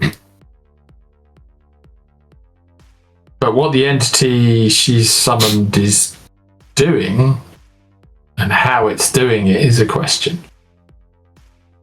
Well, you still got the 3 pages of the parchment. I'm going to rifle through her filing cabinet, her drawers, and everything because she said that she had a copy. I'm hoping that she's brainy enough to leave it in a locked room. All right. Give you If we need guys to get a notice bucket of rolls as you water, guys go ahead and. Does anyone walk into the circle or step over it or something? We're all going to stay out of it. Stay out of it for now. So. Oh yeah, I go round him via the 2-seat sofa. So Hannah McCoy lost her late night radio show, but she's still got an office here. Yeah, I know. Yeah. she is sense. the assistant, She's deputy the chief editor, apparently. Yep. You said chief editor outside. I did at one point. I think she's deputy because I think the chief has got to be a faculty member. So she is the student editor. She lost her show, but she still has a job at the radio station. Gotcha. Okay. Okay. I got 6 for notice. Okay. Anybody doing a notice roll? Oh, there's a 2. So Grace does not see anything. Nope. Charles, 10. there we go. So now we've got a raise. I think, to be fair, what you have determined with your raise and your successes is she doesn't keep a lot in here. You see the schedule for the next couple of weeks. You can see some interviews that have been planned, some draft emails that she's printed out to invite different people to the radio station for interviews with other students who have shows. Actually, your friend Kua is being interviewed 2 days from now in a one of the afternoon slots where they're going to talk about out-of-towners who are playing football here at East Texas and how they deal with the different culture, blah, blah, blah. You never heard anything like that. But anyway, so that's one of the things you see. But in general, it's it looks very proper, very professional, clinical event. It's very clean. There's just not an ounce of dust anywhere. She has, unlike the stains on the floor that it shows in the map there, the place is fairly spotless. There's no coffee rings on the table. There's actually a coaster that she probably uses with her coffee cup. Well, there's one very big coffee ring in the middle of the office. Yeah, no, there is that. Yeah, she didn't clean that up. Yeah. What does that mean? I don't know. Yeah, sorry, Grace, Christine asked you earlier, or Pete did, how the circle is made. And I think I was thinking about microphones at the time. What was the answer again? Pure titanium. No, I always said chalk. Pure titanium. Rob. Chalk. No, chalk. Right. In a beautiful titanium blue colour. I wonder where she got that.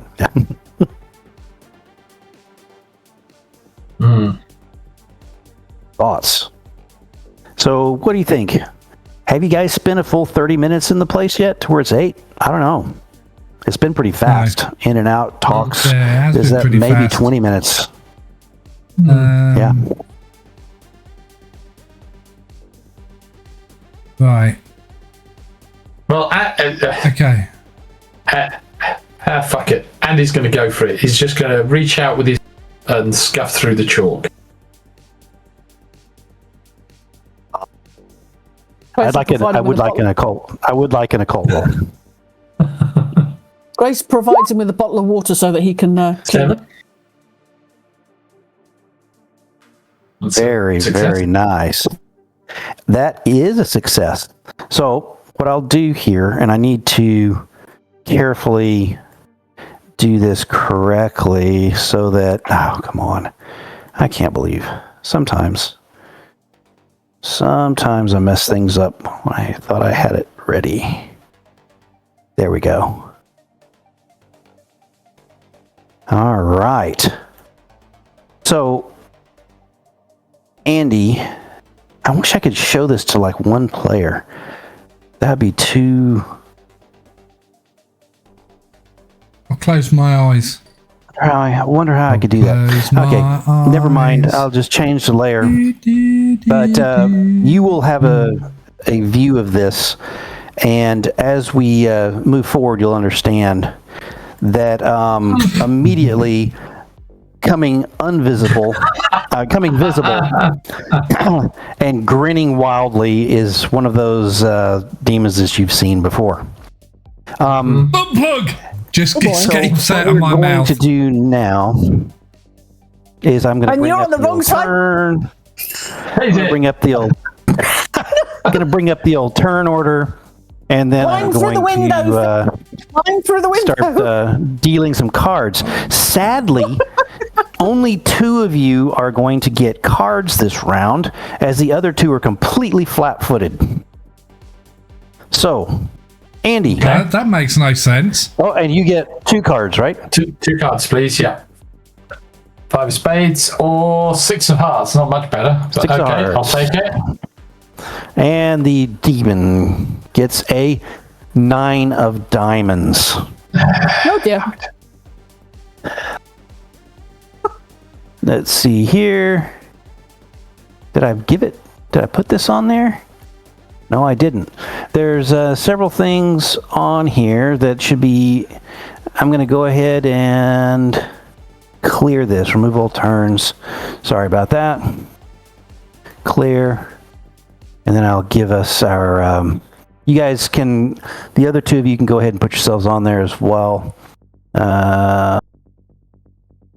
And this guy right here has the 9 diamonds. Pointer Andy, you've got this birdie. Woo. I know it's not exactly done this way, but there are 2 of you that are looking around the room, doing other things, and then Andy goes, which, and then he goes, what? And you turn around as this is taking place. It looks like it's going first. I need to get to my... There we go. Sadly... Oh, come on. That's what I need to do. I'm going to sadly slide his sheet right in front of you. And the first thing it does is, of course, make a fighting roll against you. And you are still in your... And it's going to do it with improved frenzy. So it will be doing... it is going to be doing 4 attacks at -2 for each one. Which means it's veteran again. At least. The very least. Or it's just a monster. Yeah, it's veteran. Monsters get this crap. So this guy doesn't... That did not get... Well, that's intimidation. So and, are you intimidated? This one's... Oh. Yeah, intimidation. And a miss. It's got wounds. It's the same one. Yeah. It is the same one. It's still intimidation. So... Well, you're making intimidation rolls. Yep, but they're the same wounds. dice. So don't... Oh, I have wounds. Why do I have a wound? Because you used the same character sheet. Yeah, I did. There we go. That'll fix that. But still, all misses. Miss, yeah. And the last one. That looks amazing. As Andy jumps back with reflexes, he is picked up. That is dodging away. Freaking amazing. Yeah. Awesome. Okay. Very good. It is your turn, Andy. And he's heading in with his taser. Wonderful. Rah! This is going to be over before we need to fight fish. I'm assuming that's a miss. Does not beat the parry. Okay, you're going to use a Benny. I think that's fair. Holy shit, that hit. Very nice. There's the hit we were looking for. -4. Flipping it. -4. And it's got a vigor minus 4. Right? He's rolled Andy was dodging. We're getting excited. and he was just dodging away, but he was just setting himself straight in with a taser. Okay, so it's got to make. It is fatigued. It has to make a vigor roll at -4 because raised. Vigor -4. Here we go. Yeah, that's a fail. It is. Okay, it is prone and down. Shaken. And it needs 3 rounds. 3 rounds. Brilliant. Prone and shaken for 3 rounds. All right. I'm going to put right here. Well, actually, I use blue for fatigue. 1, and I'll use the middle one. 3 rounds. It's down, so it falls into the middle of the circle. Mm-hmm. Absolutely. Right. Actually, let's see here. Yep. Got it. Okay. Well, let's kill it. I mean, there's a whale on it. Yeah, absolutely. Just everybody gets a turn. Whatever. Everybody gets a turn. There's nothing you can do about it. No. So we will start out really quick with fish. Do you just get 1 or what? What's that? Yeah, seven of clubs. Andy, here's your 2. You've got a 9 of hearts. Grace, how many do you get? You get 1, and then you get the Queen of Hearts. That's good enough. And it's down on the ground and everything else, but it has a King of Clubs, which is it's still down. It doesn't really matter. I don't know why I even did that. There we go. Because we need to know when to take its round off. So it will go first. So it is the first one in the new round. Yes. Yeah, perfect. There you go. Thank you. That's why I did it. Yes. And I didn't do it correctly. Here we go. It makes sense. There. Okay, we're down. Absolutely. So you guys can start hitting it. Oh, actually, before we continue, I just thought I would let you know about something I found on our character sheets. Please. Oh yeah. So, if you have your character sheet in edit mode, actually, either way, if you look, you've got all the icons at the top. If you look over to the right-hand side, you'll see a dagger. Yes. If you click on that. Oh yeah. Very nice. Very whole nice. load of useful little bits of information. Grappling is in there, disarm is in there, drop is in there, multi-actions are in there, prone is in there, reload is in there. Absolutely. 2-weapon fighting is in there. All sorts of good stuff. I wonder if it's got the updated bound and entangle or not. We can look at that at some point. Yes, it has. Bound and entangle is in there. Yeah, I mean, does it have the updated rules? Because those changed recently. But yep, that's great. Almost all of those are probably pretty darn good. I am not seeing a couple of little things. There are some things that are missing. That's all right. Desperate attack and things. Braces go. Absolutely. Sorry? Braces go. Oh, it's my go. My go. Yeah. Well, it is shaken. That doesn't mean it can't do anything. Yeah. So you're still going to be going against this parry, but I think that there is something for someone being prone. I want to say that you guys get a bonus, but I'm not sure. Prone. Well, prone is in here. Yeah. So shaken means that they can take a free action, such as moving. So prone has medium cover from ranged attacks or greater. Fighting and 2. And parry is parry standing. Parry and fighting reduced by 2. That's at least what I'm seeing is parry and fighting reduced by 2. So that would take. We also have a gang up bonus. Very good. So its parry has dropped significantly. Yep. And if you step And up next you guys- to me, then that's three of us adjacent to it, which gives us +2 to attack. And if Absolutely. we hit it multiple times with fatigue, You might. doesn't that kill it? No, will incapacitate it can't die, but it can be incapacitated. In which case, So we can will just assume- administer a coup de grace. Yep. And I Very think that's good. probably the way to go.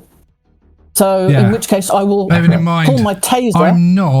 I'm not within 5 foot of it. I'm over in the corner where you the are desks adjacent. You are. Yeah. I'll give it to you. Yeah. I'll give it to you. Okay. Let's That's get fine. this done. Yeah. Yeah. Okay, so I am going to roll my frenzy for my stun gun, which means I'm going to roll twice, and we'll pick I the assume two you're moving best around attacks from it if sort they of manage closer. There you go. to get past it. There you go. So I've There's got a 10. It absolutely 10. beats it because its parry is currently at a 4, and you have a +2. So yeah, absolutely. Two hits. So I've got 2 hits to it then. So let's give it the vigor roll. Two levels of fatigue automatically. And it's got 1 That from you takes already, it so to that means it's now got 3. Wow. So I'm going to say that it's not going to make that, and it is now incapacitated with you guys have put it down. Any more is just begging. So it is now lying there, sort of steaming lightly. Its eyes are all white in its socket. As you look at this thing up close, it is eerie. The spines, the articulation of the joints is all wrong. It does definitely smell. It's got a hideous fish / rotten fruit. It's got a nasty smell coming from it. And it appears to be smoking lightly. Go ahead. What do you want to do? Do we take it by the do we take it by the feet and just drag it out, wander out past Maisie? Is it Maisie? Hey, look what we found. Or do we roll it up in the rug and drag it out? We're keeping this one. Yeah. So what do you guys do? We shove it out the window and pick it up on the other side. Can we just kill it? Sure. I want to kill it. What with? I look at it and you can see. I mean, both Now Grace you know and that Andy killing can it only see sends from it me. back to its own plane. Yes.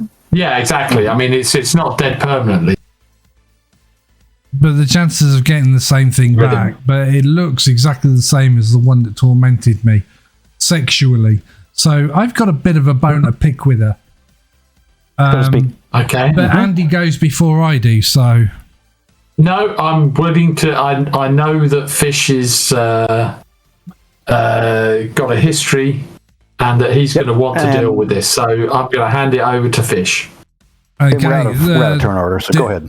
The easiest way possible, I say, I'm sorry, but you remind me of my ex far too much, and I basically just stamp on his head repeatedly. Perfect. It is slightly different colored. You wouldn't. I mean, you did stare at one for a while. Bruising, it's affected my vision. Yeah. And is this one male, and the other one was female, or is there's no gender? In this form, you're not seeing much appearance, but a couple of crunches of the boot, and this thing, the first stomp crunches down, and there's an audible, grody, wet crunch, and as he lifts his boot up again, and then when you stamp down, this time you stamp, and it goes all the way, and you stamp the floor, as this thing sort of shimmers into a greasy smoke.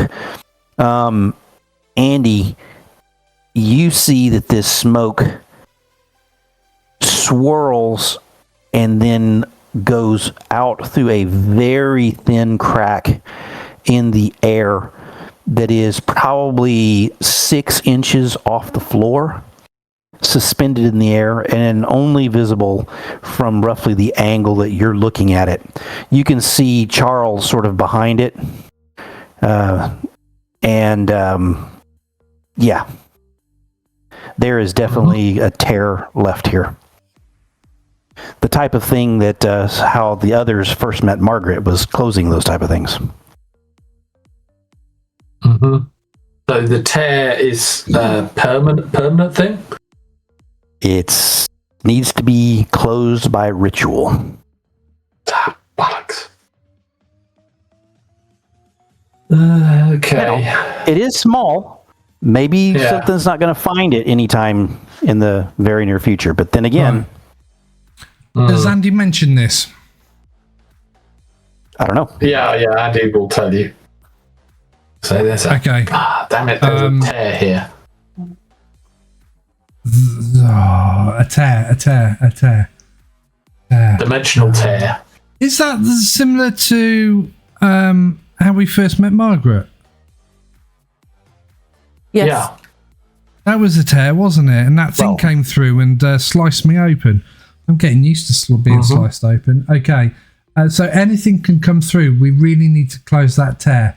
How would it be if I evacuated the building?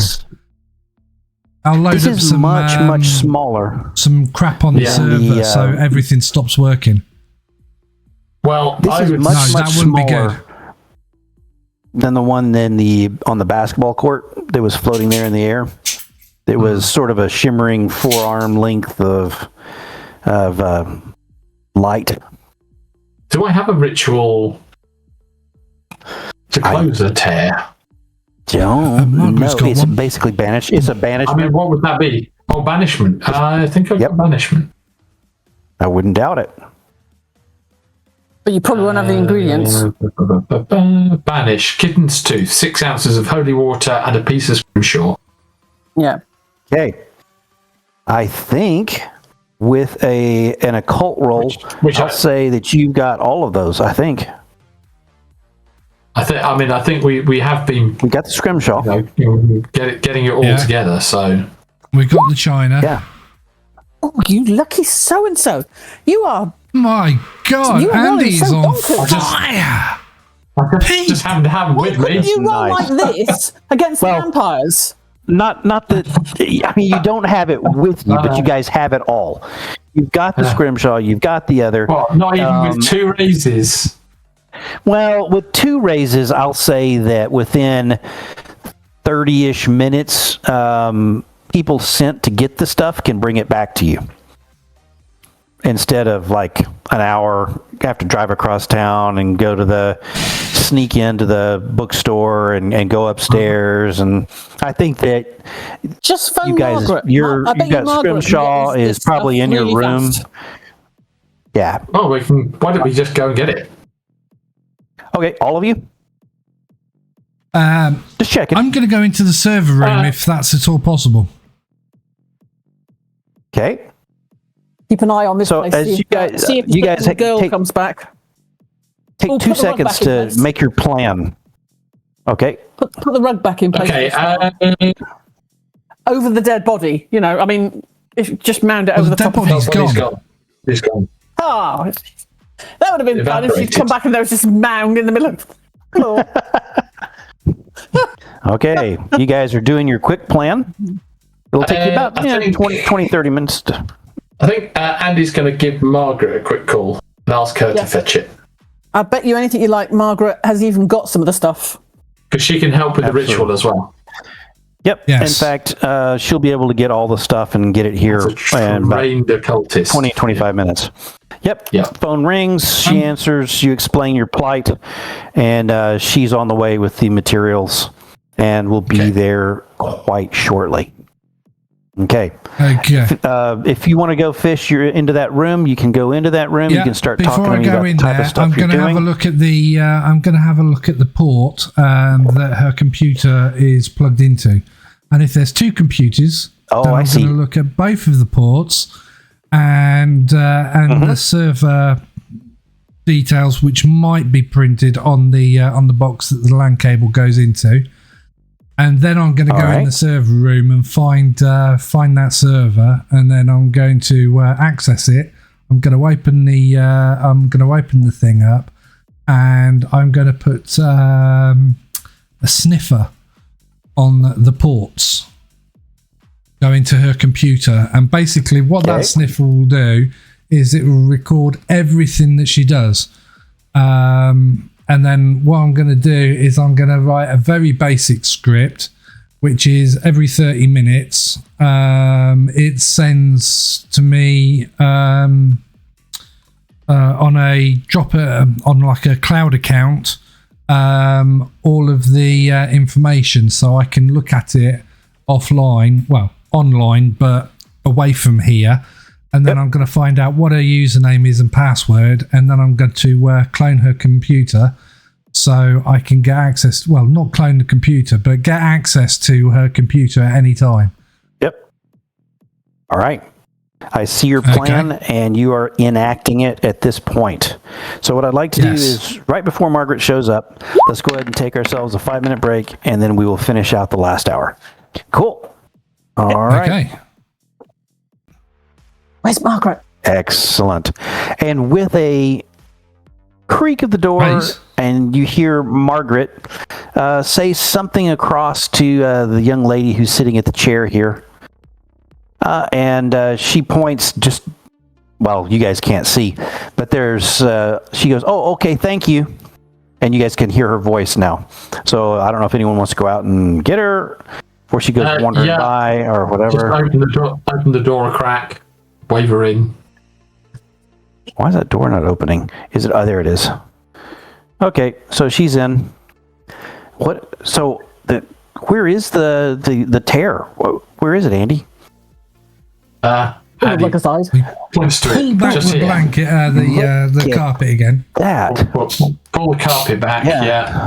Yeah, just to do it. She goes, "Oh, so you scuffed right through that thing." There is a little. That's very, very small, but you know it would allow something. Yeah. Anyway, okay. You gotta try and close that sucker up. Okay. First, let's purify the room. Let's reset the circle. Do we want to use this same circle, or let's make our own? This one seems a bit tainted. Yeah. We'll well, it's probably the demon blood. That out to our own. Is there some demon blood on the floor from where fish squished? No,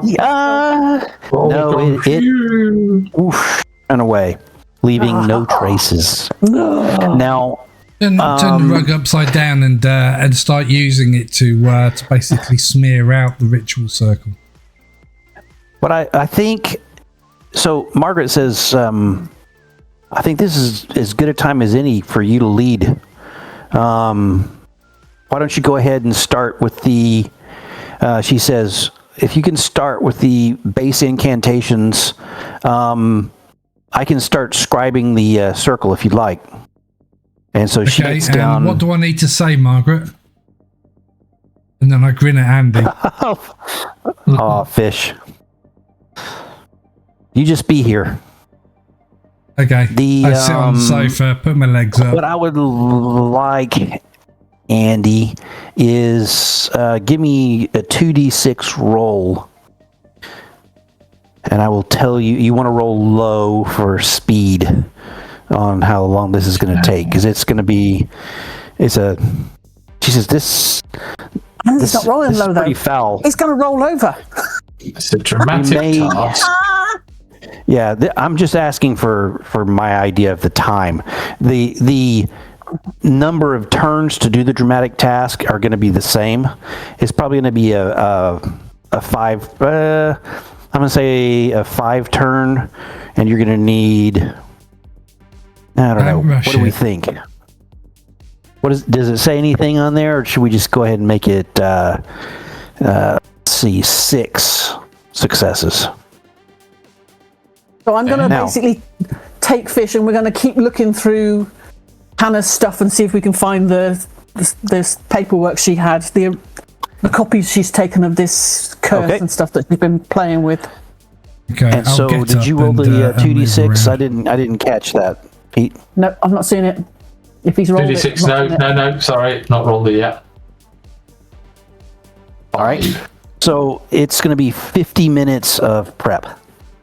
Okay. And this is going to be, you're going to actually have a secondary ritual that you're going to wind up doing to purify the area first. And so she's going to lead you through that, and it's all wrapped up in your dramatic task. But it's taking a bit because of what's going on in this room. Meanwhile, Fish and Grace. Let me see. I see you're hacking. I see you were successful then. Yeah, that was in the server setting room. up exactly what you needed. So go ahead and give me a notice roll, both Charles and Grace.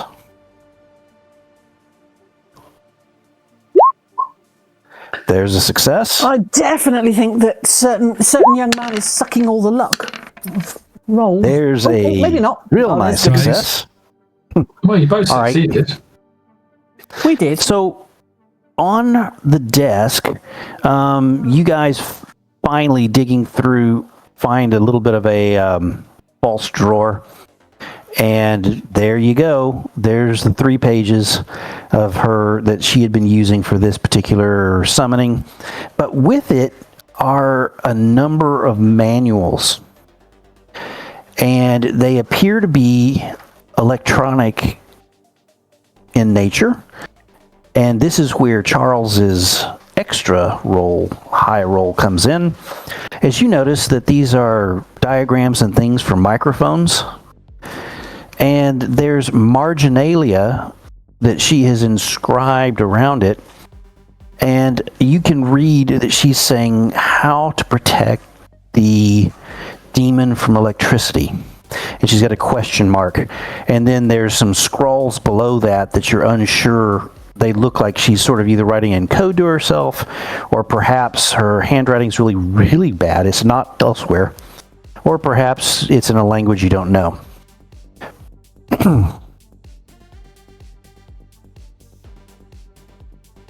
Okay. All right. So Grace, what do you think about the this? main problem, you guys can talk about it, the two of you, but if you do much interruption of these guys right now, they are in a groove getting things done. Gracie.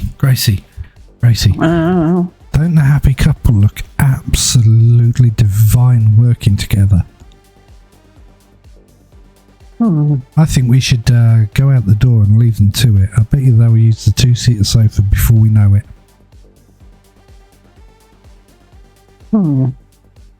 I think not. Okay. Let me Did you, see. As to what this means, I have got no clue. Did you hear what Kaylee said to me in the DJ booth? No. I did not. I was not in there. Well, the door was open. I might have think been she looking likes around me. in I think she what's likes not me. to like. Well, a lot. I don't like myself sometimes. My God. I'm Boo. Do you think I've been cursed? No. All the ladies Okay. are going to be. All the ladies are going to be very nice to me and like lead me on, and then my head's going to turn into mush, and I'm not going to know whether I'm coming or going, and then I'm going to make a faux pas and devastate Renee. Andy, I think. Well, you, think as, some as, that they, might as happen. they're continue talking, and you guys continue chatting in the background as you are now primed up for the ritual, and you're going to lead it. So in the first round, she is going to make an occult roll, and she is making it with a D8. And there you go. So you get an added +1 to your attempt. Look at 14. that. So that is 2 successes. 3 successes. 3. Because you get her extra 2 point. raises. Yeah. So you have 3 successes out of the 6 you need going into the second round. Yeah. And she will attempt again her occult. She does not succeed this time, so she does not provide any help. And she is chanting low and at a different tempo. This one seems to be largely rhythmic. Some of the words even seem nonsensical, but the rhythms are weird. And it is outside of meter, almost like African music that sort of the rhythms don't fall evenly within meters.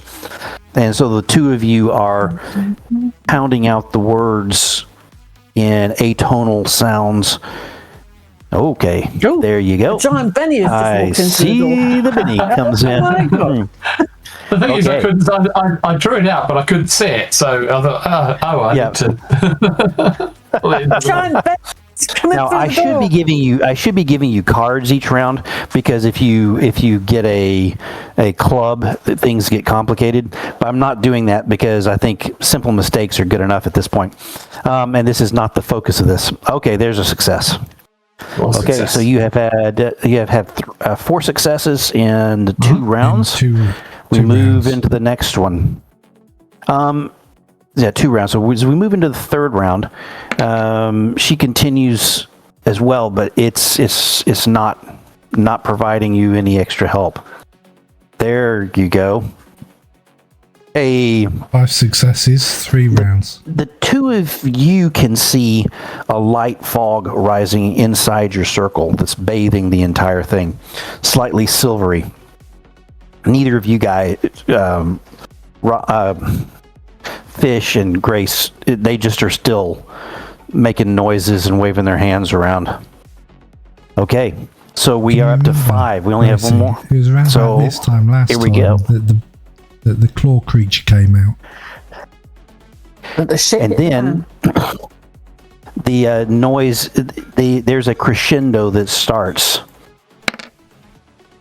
And you get an extra 1. Extra plus. Yeah. That's a raise. 2 successes. That's it. And with a bang that is audible to all of you, the thin sliver shuts and the circle dissipates, and so does the swirling silver mist.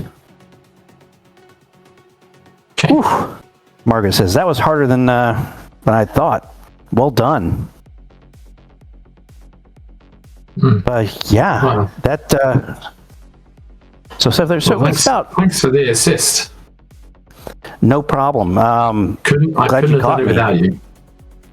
Yeah. Let's see. What time would we? Let's set a time, guys. It is.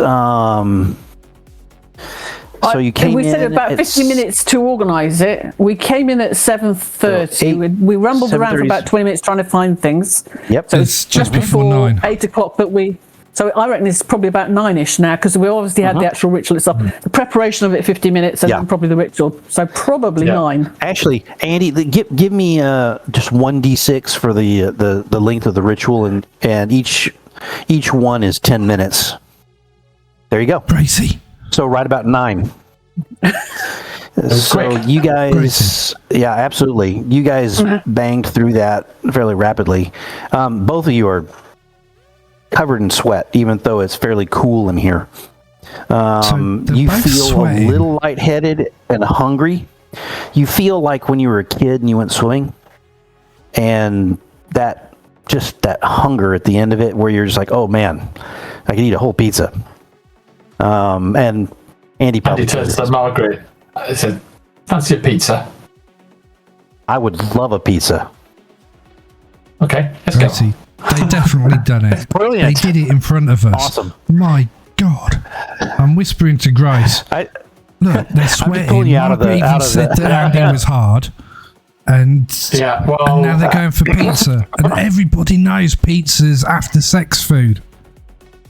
Right. While Fish is exercising his perverted imagination and bending Grace's shocked ear as she uncomfortably tries to edge out of here. I'm just going to look for the rug and put the rug back in place so that young lady doesn't get the message. We're going to head. We're going to head to the pizza barn. Pizza barn. Great. If you guys are joining, I don't know if you guys are joining us. Hey. Actually, Margaret's got her Jeep. Yeah, she does.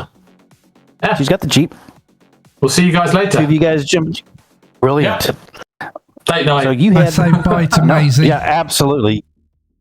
Maisie, she's taken off. It's empty now, and it's actually fairly quiet. You can still hear that there's music being played down the hall. Oh shit! Hang on, I've got to do something, Gracie.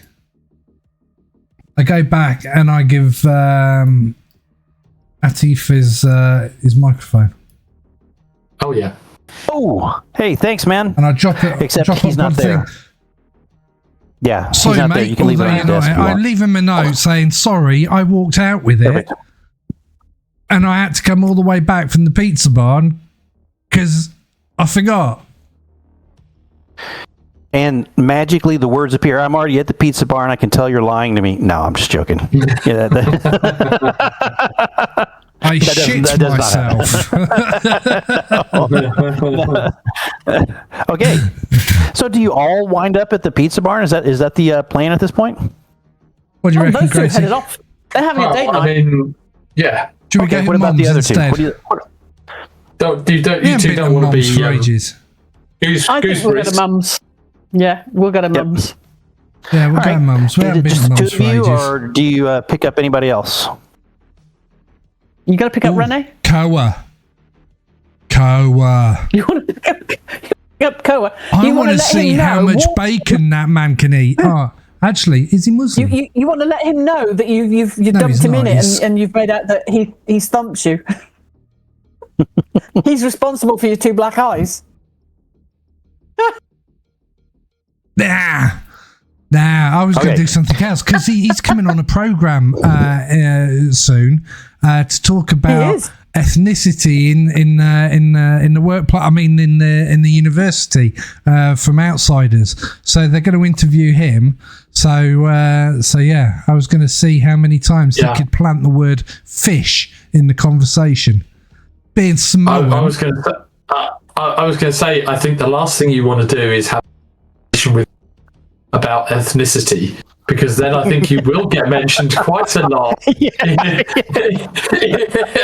about prejudice in the workplace. So yeah, keep away from Koa. Poor guy. Have you met my friend Atif? Anyway, we will catch up with both of you guys at different places. So it is now about 10 o'clock at night, and you have hit Mom's.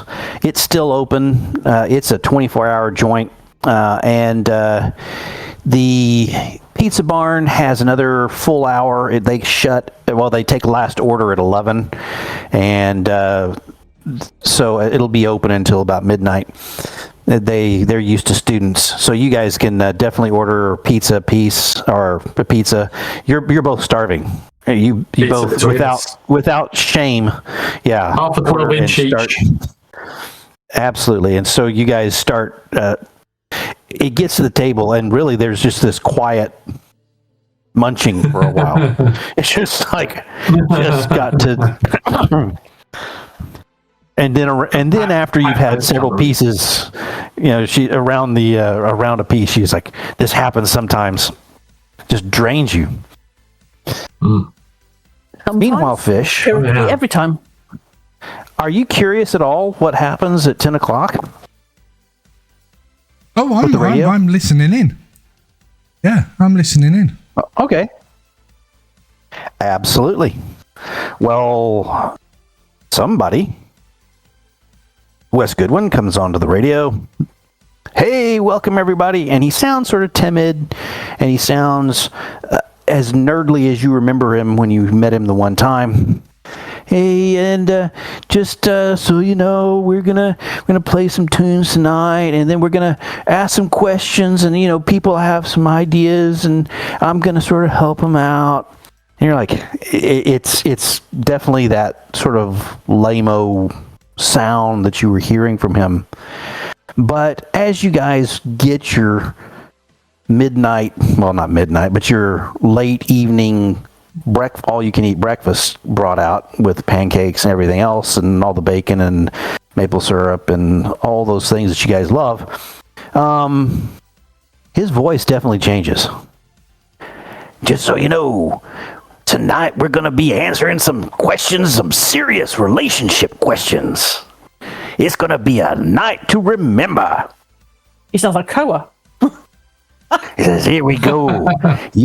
There's only so many things I can do, guys. And he's like, hey, brother. And next thing you know, he's getting a call in. And I think you had talked a little bit to Renee about this whole thing you were doing. and she goes, hey, I know my boyfriend's out there somewhere. I think he's with his little gang doing their thing. He hangs out with them, and once in a while, I'm just wondering where he's at. You could send me a text, fish. And then he goes, you should get a shotgun and shoot him in the butt.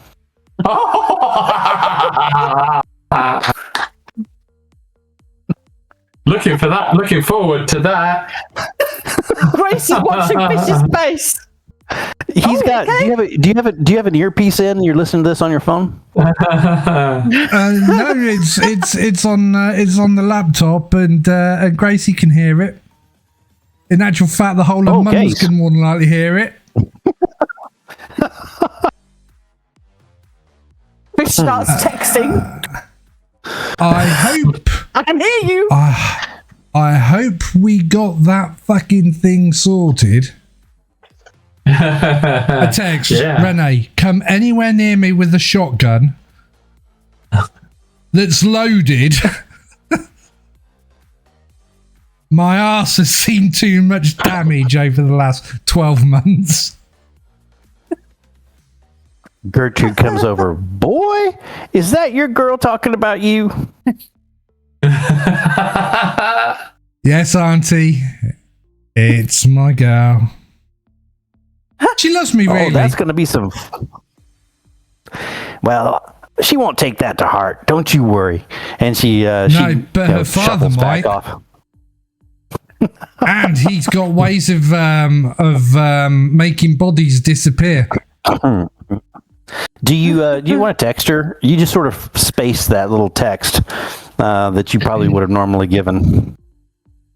Yeah, I'll text her and I'll go, hey, my little yellow heart.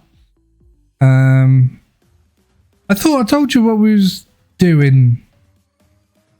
That was last weekend, wasn't it? I do apologise. I'm so sorry. Yeah, just been busy coursework. Oh, I had an exam. I aced it on literally 1.5 hours kip. How good am I? Do I get a doggy treat for being so good? Question mark. Thumbs up. Scooby snack. Yeah, I need a Scooby snack. You get the thumbs up emoji. Ah. Do you show Grace? You busy tonight?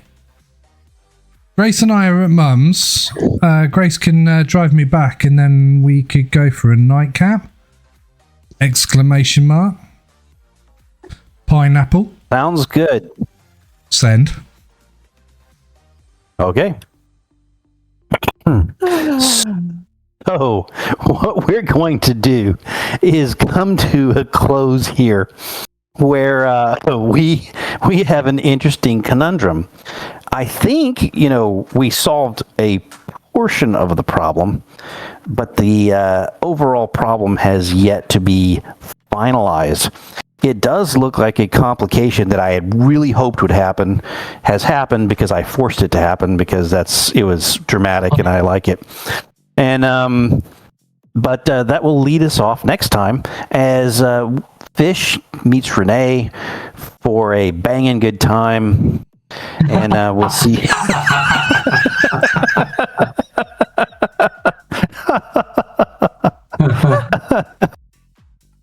So should be interesting. Renee. Have you done something with your hair? You seem to have two barrels now. So anyway, should be interesting, should be fun, and we will play with that as we move forward into next session. We didn't get nearly as far as I thought we would. I think we did spend a decent chunk of time going over a missed weekend, but I think we got some stuff out of that. I think it was we needed. squeezed some juice out of that we might have left. And in all honesty, I was really hoping to try and drain a couple of bennies with a couple of rolls here and there in that weekend because you guys are so fat.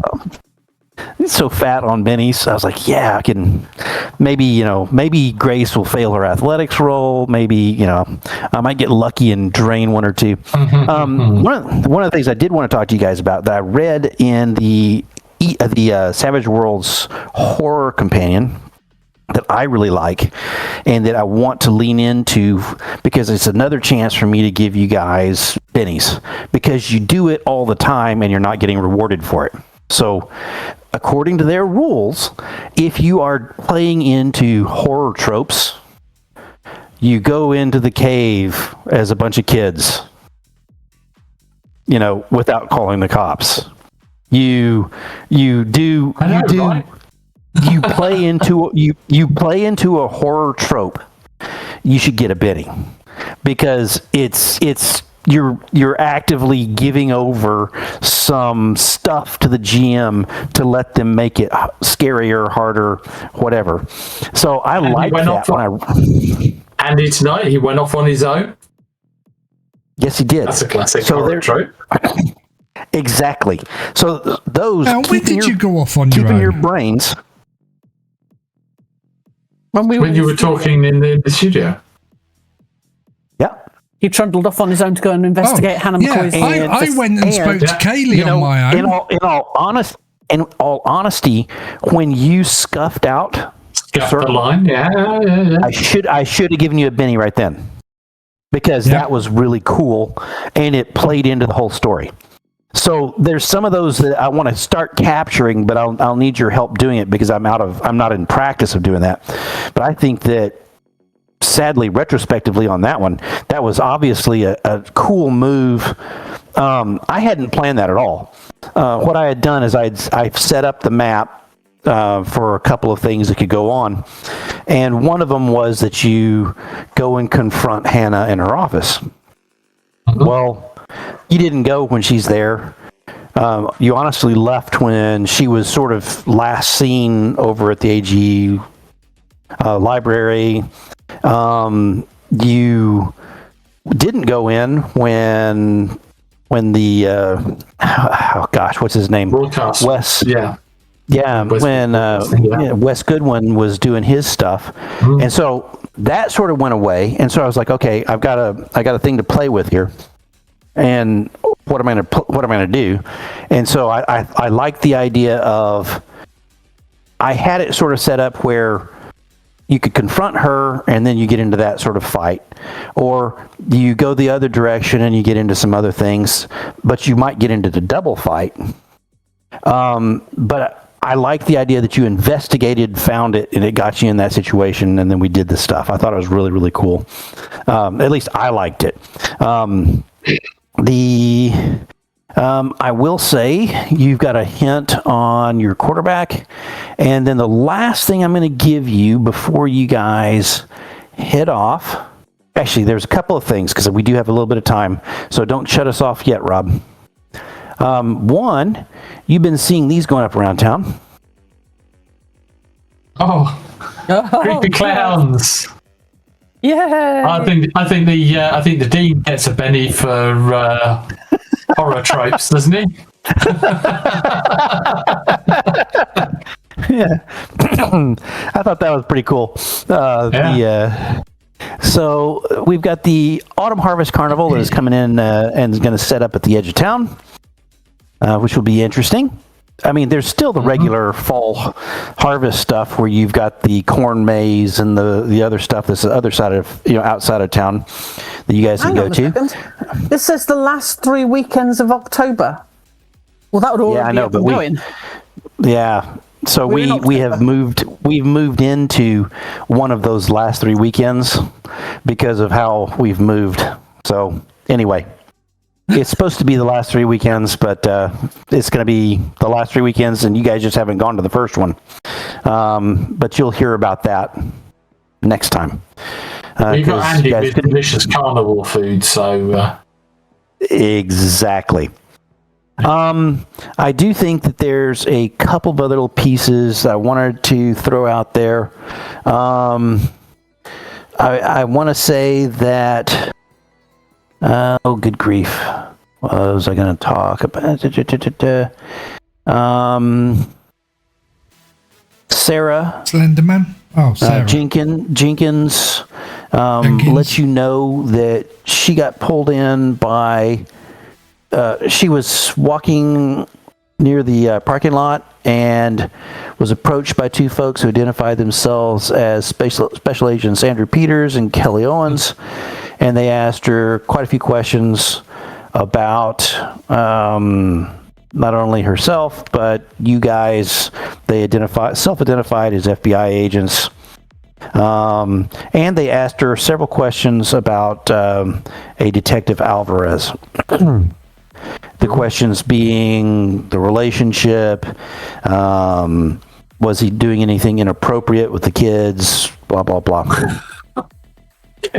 Okay. Absolutely. And then I wanted to say, let me get my... Who were those feds? Were they the feds that Matey doesn't like Alvarez, and the woman...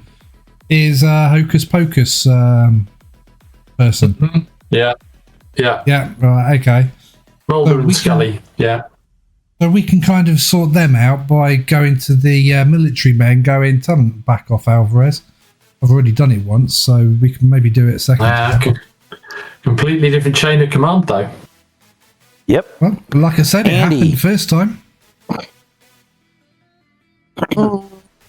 Yeah, that's because they wanted something. Really haven't got much. Yeah, that's true. Right. Your dorm room landline rings. It's never rung the entire time you've been here.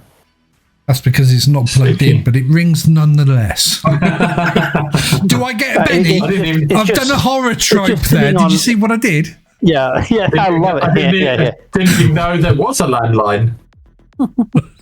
Oh yeah. Each room has a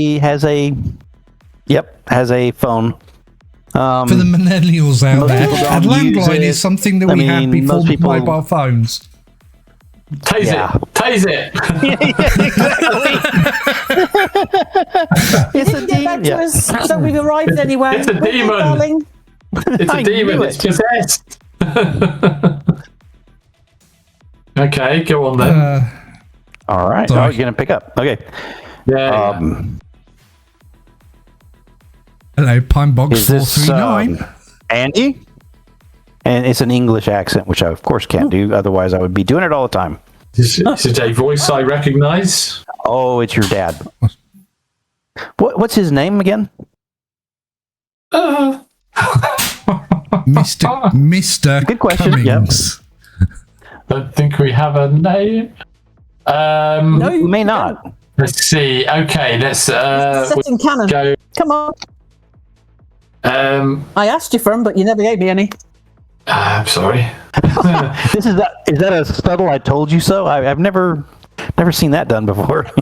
Okay, we have Robert. Well, the reason I ask for the information is so that it makes your life easier later down the line. Nice, Robert. Come on, cough it up. Come Robert on. and Glenda. Glenda. Armstrong. Glenda. Oh boy. Robert and Glenda. Now, son, we haven't received any reply on the intent that we have to come out and see you. And he leaves it at that to wait for your reply. Midterms. Well, that's midterms. Yes, it's been very busy with the midterms. It's quite a full-on schedule of important studying and lectures. Did you do well, son? He says in his stilted way. Yes, passed all my exams. Oh, bravo. Colours exceeded expectations. Your mother and I will be most proud. Well, that's wonderful. We were wondering about the local area. Are there any suitable hotels for your mother? Okay, what's the swankiest hotel in Pine Box? It's in the trailer park. It's a 3-bedroom trailer. Let us think about this. It is a college town, so there's probably a couple of just sort of the standard hotels. Let's see. I'm going to say that Pine Box has a what's the Best off-brand Western for Marriott? Yeah, a Best Western and a Holiday Inn are the two main ones that they've got in town. I would have said they would have at least had a Marriott, because the Marriott would have been a little bit small. Well, the Marriott. Marriott would have been nice, but you could. In a nice sort of Texas place like this, you might get some really nice little family-run ones, really posh. There might be some Airbnbs at the edge of town where people come who are going to be taking advantage of the great outdoors of the piney forest in this area. But there's a Holiday Inn. There's stuff for themselves. Yeah, they want to do that. Best Western. Yeah, I'm not sure. Not sure Mum would enjoy the local hotels. I don't think they have concierge service, and you know what she's like. Definitely a problem. So, where do you suggest we stay? So, where's the nearest city? Dallas, isn't golly, it? I think it's Dallas. I think we've said Dallas several times, but I do know if you go to, where we're looking at. Texas, you go to maps and then go to Texas. Yeah. Yep. So we have often said that basically Pine Box is very close to Lufkin, which is, if you go to Beaumont, it's directly up from Beaumont. It's around that lake. So Lufkin. You saying those words make me chuckle. No, Beaumont and stuff like that. Just amazing. But yeah. Hey, we as culture, that's hilarious. Is it not Beaumont? What's is that then? Yeah, it is. It is. It's just funny. I remember some of my mother's family talking about coming from Beaumont, and I was like, "What the?" Yeah, Beaumont. You gotta get that. So Lufkin is roughly speaking where we are. So Nacogdoches is a decent sized town. Dallas. Yeah, well, Lufkin's Houston, Dallas. Longview's pretty big. Nacogdoches is pretty big. It's pretty big. Houston won't be big.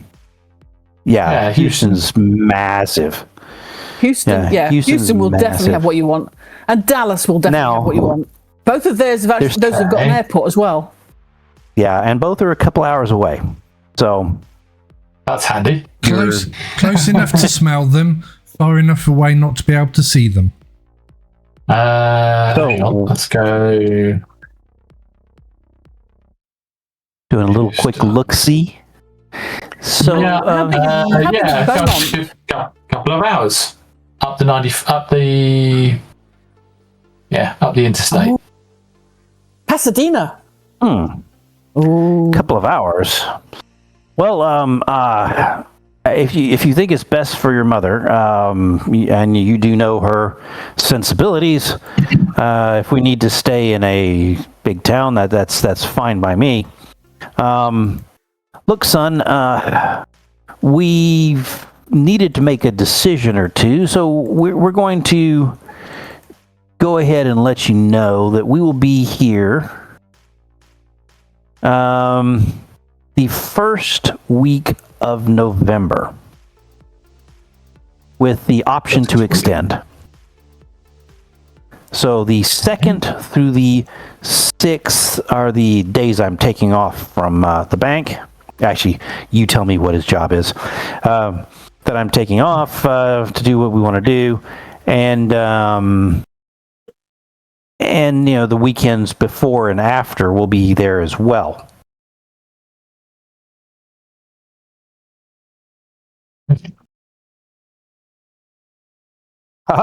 Looks like we'll maybe slip into town Halloween night. Have dinner. Something like that. We'll see. Marvelous. Anyway, what could possibly go wrong?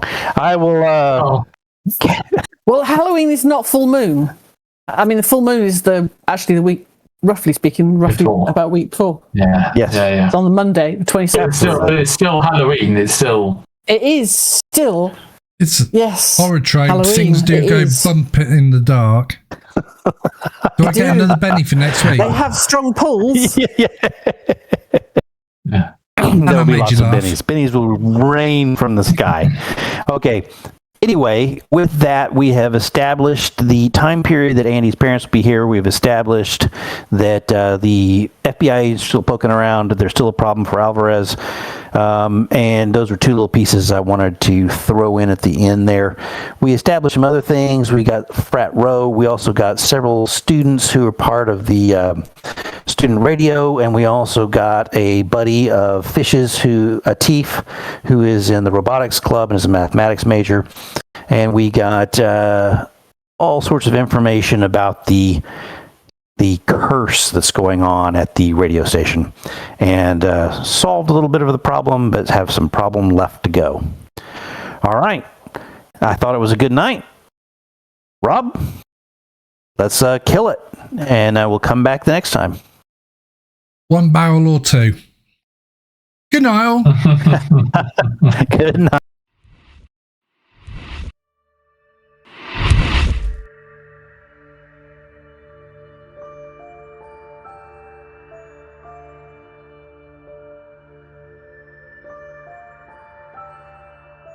If you got all the way to the end, we appreciate your support. Thank you for watching the NVRA whilst we bring you content of different games. If you like what we have done, please like and subscribe.